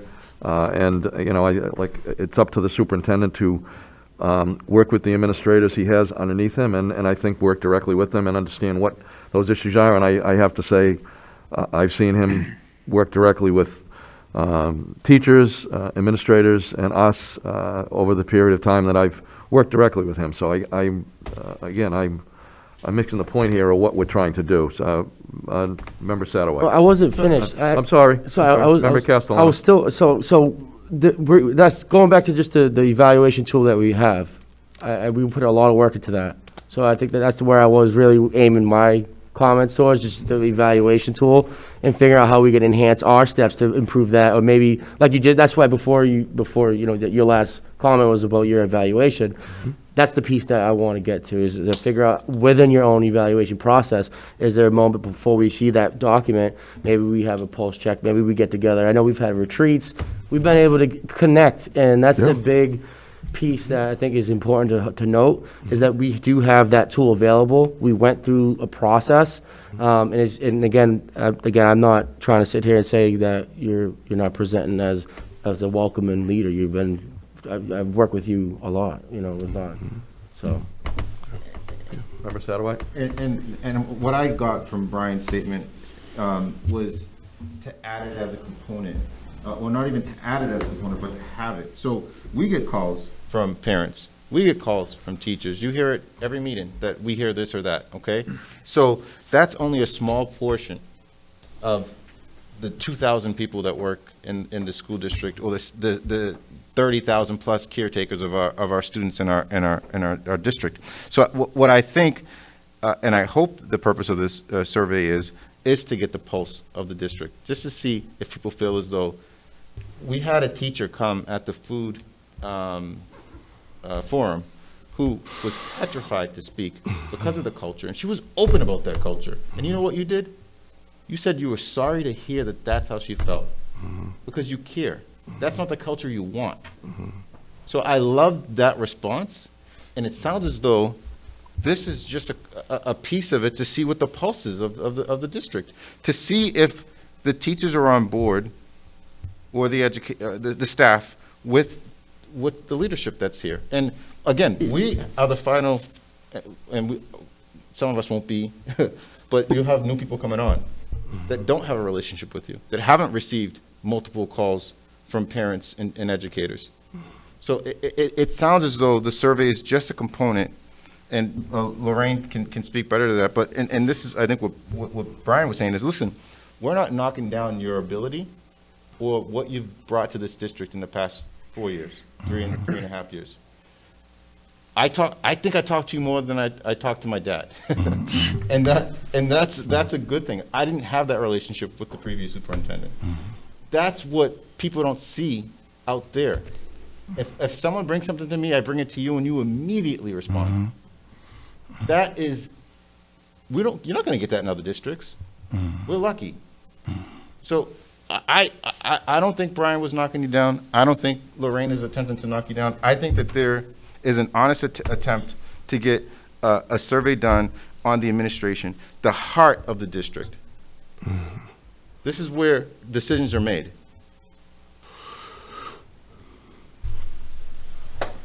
Member Capola?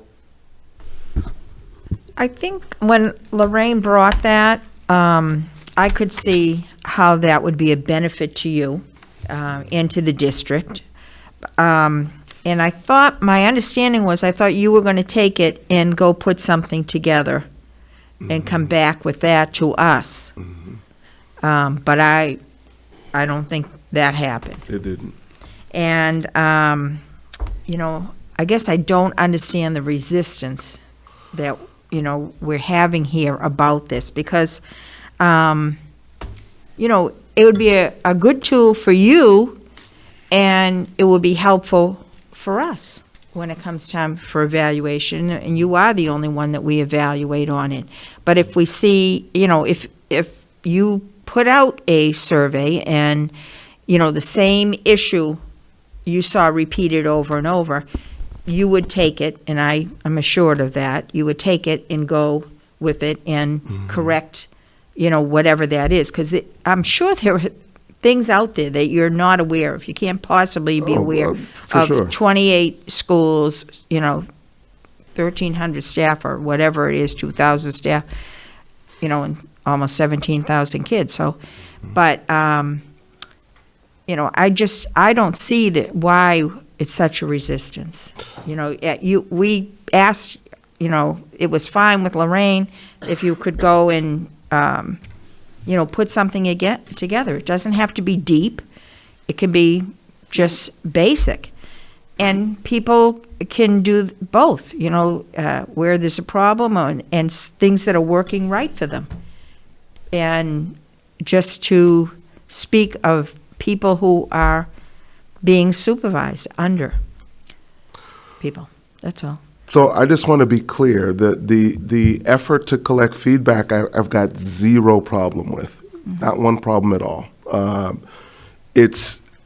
There's still a lack of clarity on the, what it is we're attempting to learn, right? Is there a prompt? Is there a question? Number one. Number two, what was presented to me in the summer had specific people's names, my executive level team, not all of them, some of them, and it had questions, quite frankly, that we're almost angry.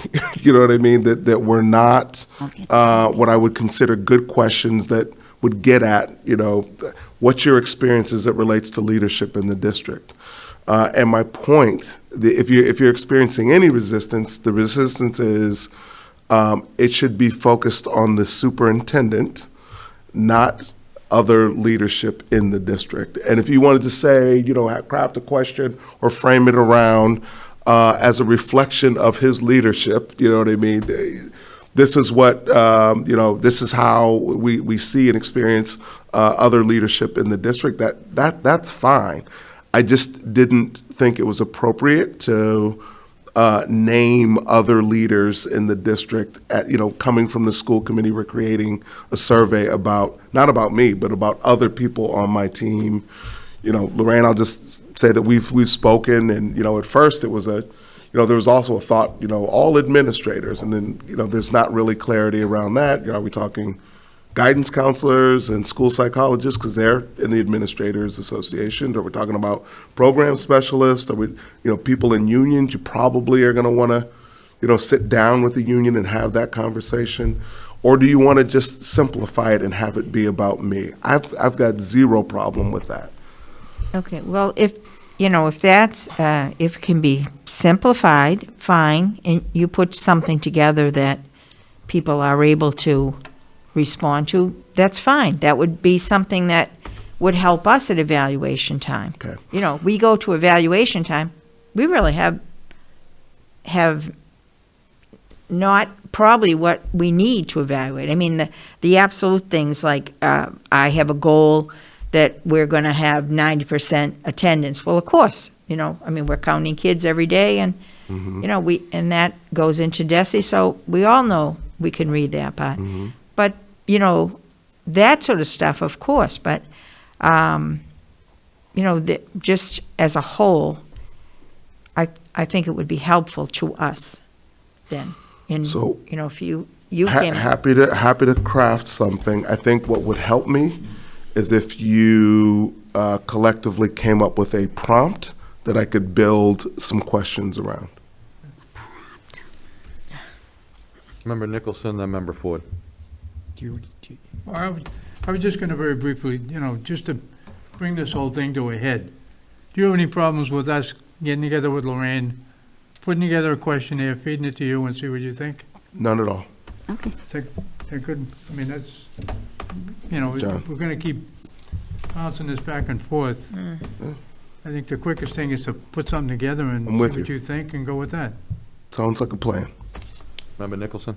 Yeah, I would just, a few of the members, I think most people that have spoken have referenced the superintendent's evaluation, which I think is a great framework. And, I think we always, particularly the standards and indicators, I think can be harder to sort of conceptualize about how we, getting the appropriate evidence. And so maybe there's a way to tie the surveys to the particular indicators that we have in mind for this year as a way to give it direction. And then they would serve as evidence for that indicator. Member Castellanos? Then Member Satterwhite. So I was I was actually going to ask maybe if we could actually also send the framework and template of the superintendent's evaluation to the new members. I know we have an orientation. I think potentially getting it in the hands of the new members and getting them. I know we had a lot of work together to develop that tool, and we had a whole process. But I think it'd be great to kind of familiarize what that process and that tool looks like, 'cause, you know, as members to be. Dr. Tutwiler? Yeah, just quickly, two things. In every evaluation cycle, I also provide you artifacts to support, as evidence of, proficiency or better on, but I have no problem with a survey being color commentary, to sort of inform your thinking on the evaluation. Member Satterwhite? And then Member Gately. thank you. And just to make sure, we do have two new members that are going to be joining us, Eric and Lenny in the audience. But what I want to also incorporate in this, Dr. Tutwiler, is maybe a period of time during the day for the teacher to be able to fill it out to encourage participation, because I don't want to have the next school committee have 10% participation in the survey. It's not going to be really useful. So once you get the information, if we can have a component where teachers are allowed to do the survey to encourage participation, that'd be great. Member Gately? So to sum this up, members of the committee will sit down with me and we will write a survey on Dr. Tutwiler. But not a full forum, maybe different times. Different times, Yeah. right? Yeah, I mean, you can, Okay, yeah, and then I'll bring it back maybe in December meeting and we can take a look at it. Do you want me to send you a copy, Dr. Tutwiler? Sure. Okay. Can I just ask, I always welcome feedback from my colleagues in the district, but is it limited to staff? Don't you want to also hear from families? Or is it just, are you just interested in staff? I was just interested in the staff because of, like, the statement, the teacher was fearful. Mhm. And thank you for reminding me of that. Any other discussion? But just, Member Satterwhite, please. I liked his question only because if we're able to divide it up, maybe at different times, maybe 1 week we issue out the teachers so we know that all the data that you're receiving is from our staff, and maybe the following week it's out to the district. We could have two pools of responses. And what I love about that, and I think that you did a survey, Dr. Tutwiler, when you came to us with the reopening plan, and not the reopening plan, it was, I think, 2 Yes, years sir. ago. And it was great because a lot of the stuff that we saw in there from the feedback was what we've been talking about for a long period of time. So it wasn't like we were so distant. So if that's a possibility, I would be 100% open to having that done in two different ways. And I'm assuming you would want that feedback as well. Absolutely. Okay. Perfect. So that, not that we're going to make a formalization of this, but there will be members will get together and meet with Member Gately. Yep. To put together that, and then we'll work directly, feed it back to Dr. Tutwiler. Member Nicholson, would you like to speak to that? yeah, just quickly on the process, because I think we should be careful, even if we're not all together at once, that you can't sort of pass it on Right. to one another. So there has to be a subgroup that reports it back to Yes. the full committee. And this might be an area too where MASC could be helpful, since, they're the ones that led the training on the evaluation tool and the use of that, and like thinking about how to craft questions that's going to tie back into the evaluation process. How about we just have the personnel subcommittee work on it? Lorraine's on it, myself and Donna, and then we can bring it to the full committee. Bring it to the full committee so that it's not, there's no question of a quorum issue. Right. And I think, Member Nicholson, that's a good point in terms of feedback as that discussion goes on with the personnel committee. Perfect. Does that make sense? Yeah. Good. Thank you. Thank you. And that we'll revisit this on, at the next meeting on December 9th. Thank you. Next on the agenda is ratification of votes at the curriculum subcommittee. Funding, right? Pardon me? It's Oh, D. excuse me, I'm sorry, yes. Vote to approve, so on the agenda is a vote to approve funding for this feasibility study. Just to speak to that, I know it's on the agenda, but actually the language and the timing is farther off, then I think putting it on the agenda for tonight, Okay. that's the end of January, that timeline is to complete and approve that funding, and the language actually to address that has not been completed, so it's actually premature to have it on the agenda tonight. So that would be something Motion that... to table, then? Motion to table and then take up at a later date. Thank you. Second. There's a second. Motion to table, second. Roll call, please. Member Castellanos? Yes. Member Capola? Yes. Member Ford? Yes. Member Gately? Yes. Member Nicholson? Yes. Member Satterwhite? Yes. Mayor McGee? Yes. Next on the agenda is the ratification of votes on the curriculum subcommittee. Yes, we took a vote on the curriculum subcommittee today, and we voted to approve the civic adoption and brought it to the full committee for a vote. Okay? And I'm going to make a motion Take a to, motion. Second. There's a motion and second. Any discussion? Roll call required. Member Castellano? Yes. Member Capola? Yes. Member Ford? Yes. Member Gately? Yes. Member Nicholson? Yes. Member Satterwhite? Yes. Mayor McGee? Yes. Next was ratification of votes for the policy subcommittee meeting. Yes, the policy subcommittee voted to approve a new policy JLCD about administering medications and referred it to the full committee. Second. This has been referred to the committee in second. Any discussion? Roll call, please. Member Castellanos? Yes. Member Capola? Yes. Member Ford? Yes. Member Gately? yes. Member Nicholson? Yes. Member Satterwhite? Yes. And, yes, Member Satterwhite? I'm sorry. Yes. Mayor McGee? Yes. Sorry, we got interrupted, but thank you for finishing that roll call. Member Satterwhite, yes? I make a motion to move Section B and communication and information to before Section G of new business. Is there a second? Second, Roll call, please. Member Castellanos? Yes. Member Capola? Yes. Member Ford? Yes. Member Gately? yes. Member Nicholson? Yes. Member Satterwhite? Yes. Mayor McGee? Yes. So that would leave the superintendent's report ahead of the request for executive session, which now that means, Dr. Tutwiler, you're prepared for your Yep, I am. report. You have enrollment information in your packet from November 1st. Relative to the report, I want to first just give a couple of quick shout outs. First, to the nursing team. We've had 3 vaccine clinics this week where approximately 200 students got the first shot of the vaccine, so we're really excited about that. Really appreciative of the partnership with Mass General Brigham and the city's Lynn Community Health to pull that off. Also, a big shout out to Aaron Sutton, art teacher at Lynn Classical, who received the Mass Art Education Association Secondary Art Educator of the Year Award.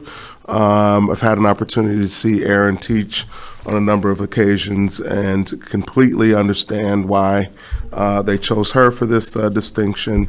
So congrats to her. And then just today, we learned that we got 3 grants, one for $20,000 for Effecto, and 2 $75,000 grants for classical and English as part of the Mass Grad Grant Award from the state. This is funding that will go exclusively toward dropout prevention. We've moved to calling it push-out prevention, really thinking about and looking at systems and structures in the school district that push students out rather than them dropping out. For the report, you have it in your packet. I'm going to skip the first paragraph and just jump right to the second. In this space, I just want to channel 2 of the 5 core values that came out of our strategic plan development during my first year as superintendent, and those are shared responsibility and collaboration. Shared responsibility means each stakeholder in the education process must play an active role in ensuring the best outcomes for students, including the student him or herself. In recent weeks, a number of families have demonstrated shared responsibility by thoughtfully giving feedback on their concerns related to the freshness and quality of food served, particularly on the elementary level. The feedback has come in the form of public comment and email directly to me and other members of the Lynn Public Schools administration. I and we always welcome feedback and view each instance wherein feedback is shared as an opportunity for collaboration toward improvement. On Wednesday, November 3rd, several families and community members came to the open forum designed to create a space for concerns to be heard, but also for information to be shared around how the district partners with the food purveyor to ensure quality. From that meeting, several requests and recommendations were made. We are responding to that feedback and those requests made during the event and before by doing the following. Revolution Foods engaged a full review of its quality assurance method, as they do regularly and ongoing. On Tuesday, November 2nd, cafeteria staff were formally trained in the realm of quality assurance. This includes, but is not limited to, a refresher on food receipt, temperature control, appropriate storage, and checking for freshness. On November 4th, representatives from Chartwell's, the food service management partner, and the director of nursing met to ensure clear communication around any food allergy scenarios in schools. In response to the concerns about the mechanism for families to give feedback on the quality, freshness, or selection of meals, a formal online form in multiple language will launch tomorrow. Is that still true, Kevin? Okay. November 18th. Any student? 19th. Well, I wrote 18th on there. That's why. That's today. Any student or caregiver who submits an online form will get a response from a member of the food service team. In response to concerns about students with food allergies, a separate online form has been created to allow families a seamless opportunity to share any related concerns. To be clear, documented food allergies are noted through the school nurses, but this provides an additional mechanism for families to communicate their concern.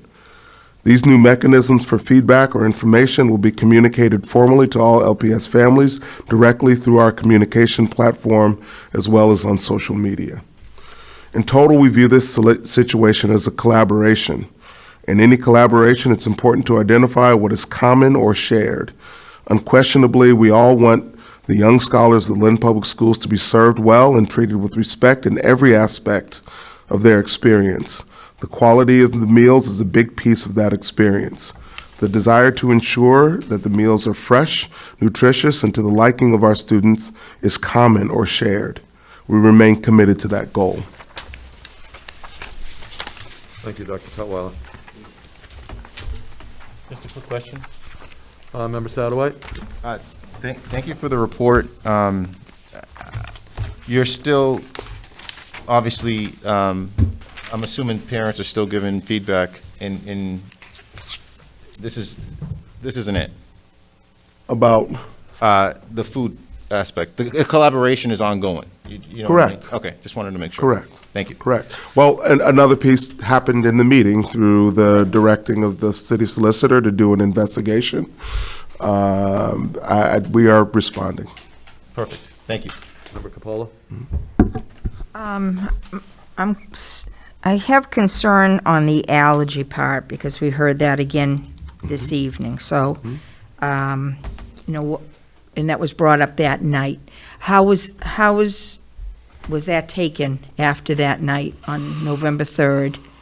And where was it brought to? And how did we look at that? Yeah. So the very next morning, because it seemed from that night the concern was.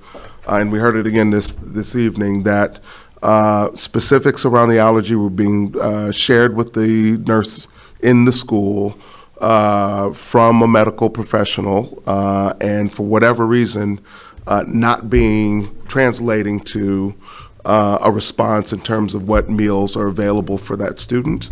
So the meeting happened on the 3rd, Wednesday the 3rd. Thursday, the next morning, the food service department met with the director of nursing to have a discussion about that, to try to figure out what challenge or what issue is creating that. honestly, and I'm going to have to look specifically into that one parent's concern, but they felt pretty confident that that was an existing relationship that they had and that there weren't those kinds of issues, not to marginalize anything that was being said, but we created an additional layer of feedback to allow families, if that's still happening, there's a way for us to find out about it. Kevin, I don't know if you want to speak to that also. Yeah, so the outcome of that also is we have a form. It's going to be online on our webpage, and that's going to be part of the communication. There's instructions, and there'll be an online. You can fill it out online. You can print it out, because in certain cases, for certain things, you do need a doctor to sign off on it. There are 2 other instances where the nurse can sign off on it. So what you do is you're just going to hit print the document. You can complete it online and just print it out, bring it to the school, give it to the nurse. Then it's going to be brought to the food service department as well. So we built that communication piece in. I think that wasn't quite as strong as we thought it should have been. So that is the outcome of making sure we're all working together with the nursing department to make that happen. So that's going to be one of we have that questionnaire as well as that on our website, and that's going to be in English and Spanish. We were just waiting for the Spanish translation on the form to get it up, so we're hoping that might be tomorrow. If not, that'll be as soon as we get the translation. We have it in English, but we want to ensure it's going to be at least in Spanish. The other form, as the superintendent says, it's on our webpage where you just click the language and it'll translate. There's, I think, 18 or 19 languages that you can submit your information in. And then at the bottom, you hit submit. It goes directly to the food service department on an email.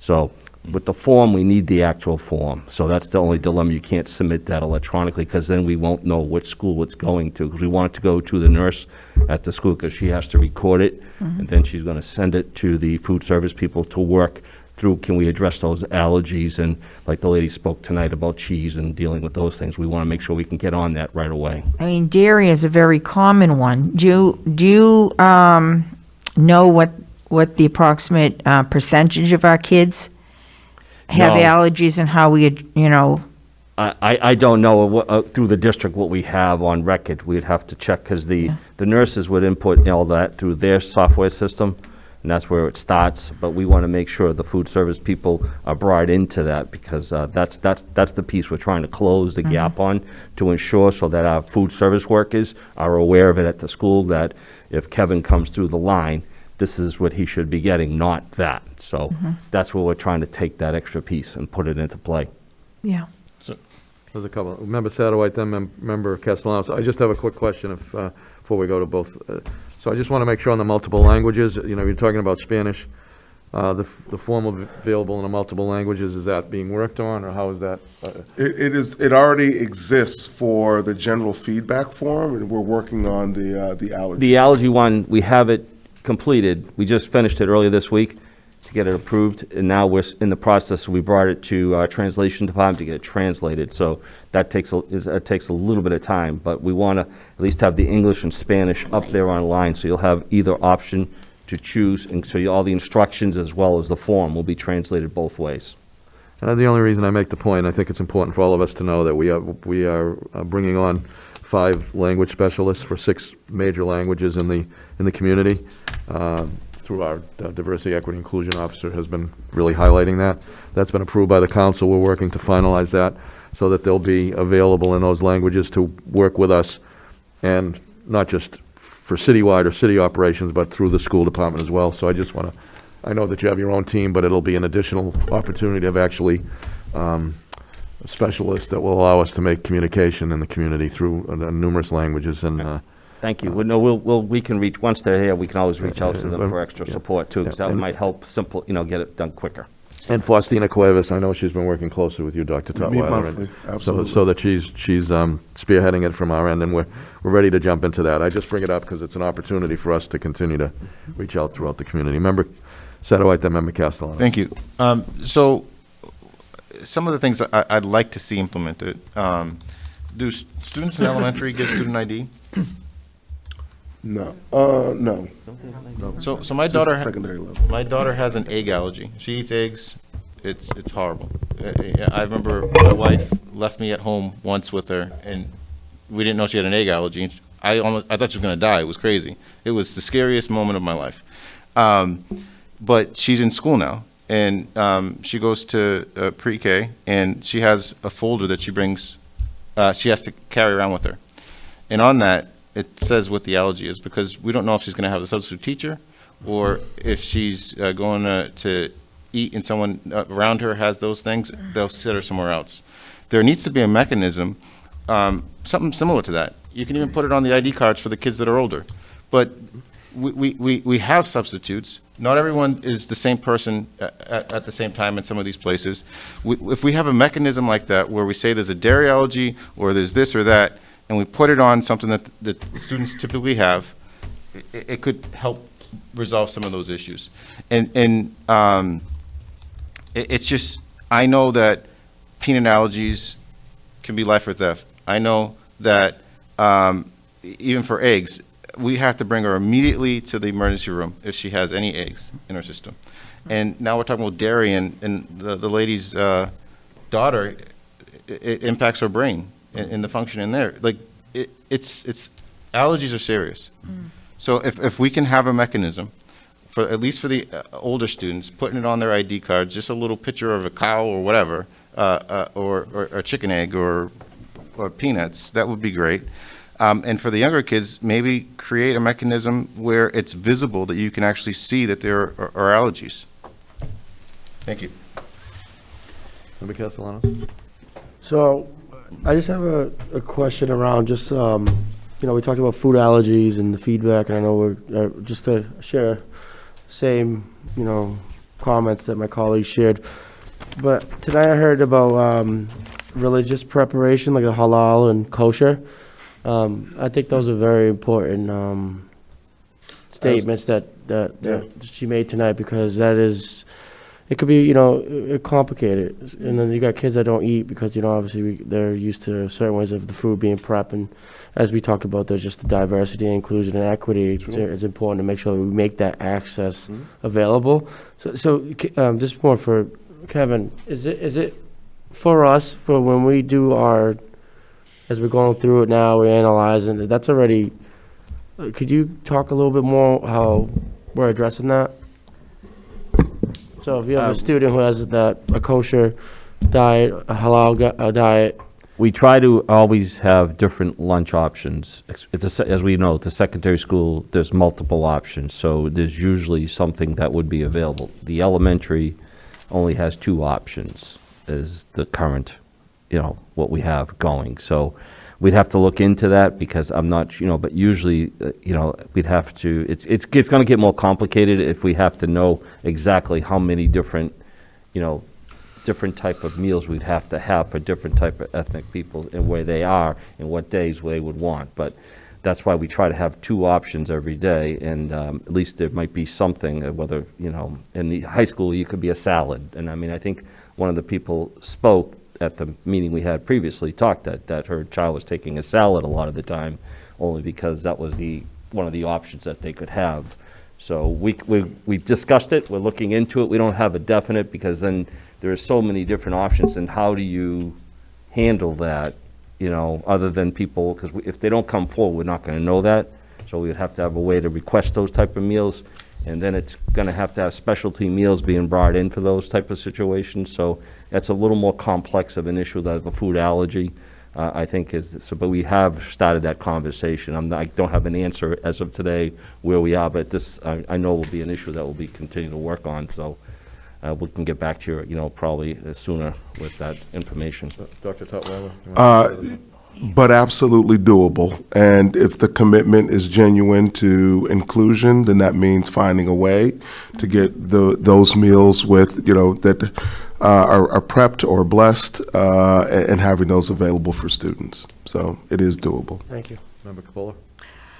I know a number of us went around to the schools to sample the food, and in Corbett, they were not able to have a second meal, I think, a variety, because the equipment that was brought in has not been hooked up yet. Where are we with that?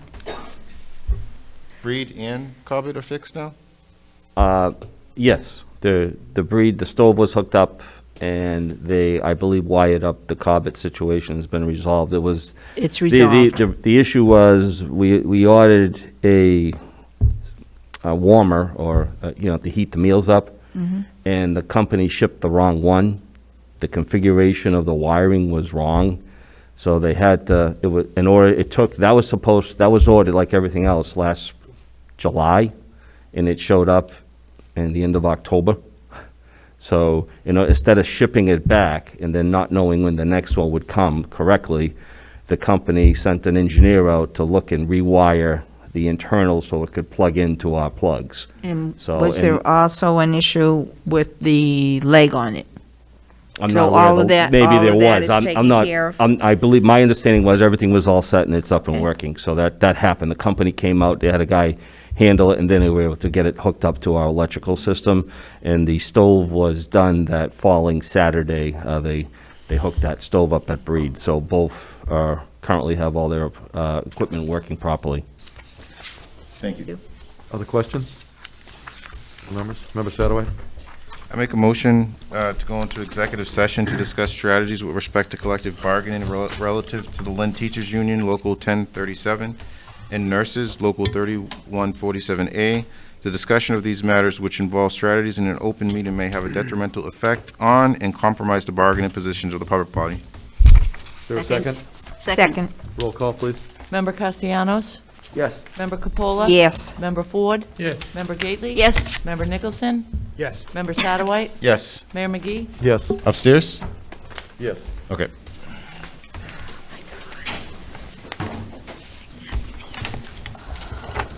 Make a motion to go back into regular session? Is there a second? Second. Roll call, please. Member Castellanos? Yes. Member Capola? Yes. Member Ford? Yes. Member Gately? Yes. Member Nicholson? Yes. Member Satterwhite? Yes. Mayor McGee? Yes. Member Satterwhite? Vote to ratify the votes taken in executive session with regards to strategies with collective bargaining relative to Lynn Teachers Union Local 1037 and Nurses Local 3147A, where we approved and allowed for Dr. Tutwiler to sign a memorandum of agreement between the Lynn School Committee and ASFE Council 93 Local 3147A. You want to do two differently, or want me to put them together? We'll do them, I think separately, it's Okay. probably easier.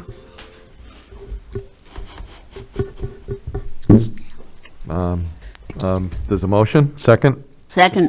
We have a second, roll call, please. Member Castellanos? Yes. Member Capola? Yes. Member Ford? Yes. Member Gately? Yes. Member Nicholson? Yes. Member Satterwhite? Yes. Mayor McGee? Yes. And there was a second vote, Mr. Mayor, with regards to the Lynn Teachers Union Local 1037, and we gave authorization to Dr. Tutwiler to sign the memorandum of agreement between the Lynn School Committee and the Lynn Teachers Union Local 1037. Is there a second? Second. Roll call, please. Member Castellanos? Yes. Member Capola? Yes. Member Ford? Yes. Member Gately? Yes. Member Nicholson? Yes. Member Satterwhite? Yes. Mayor McGee? Yes. Motion to adjourn. There's a motion to adjourn, is there a second? Second. Roll call, please.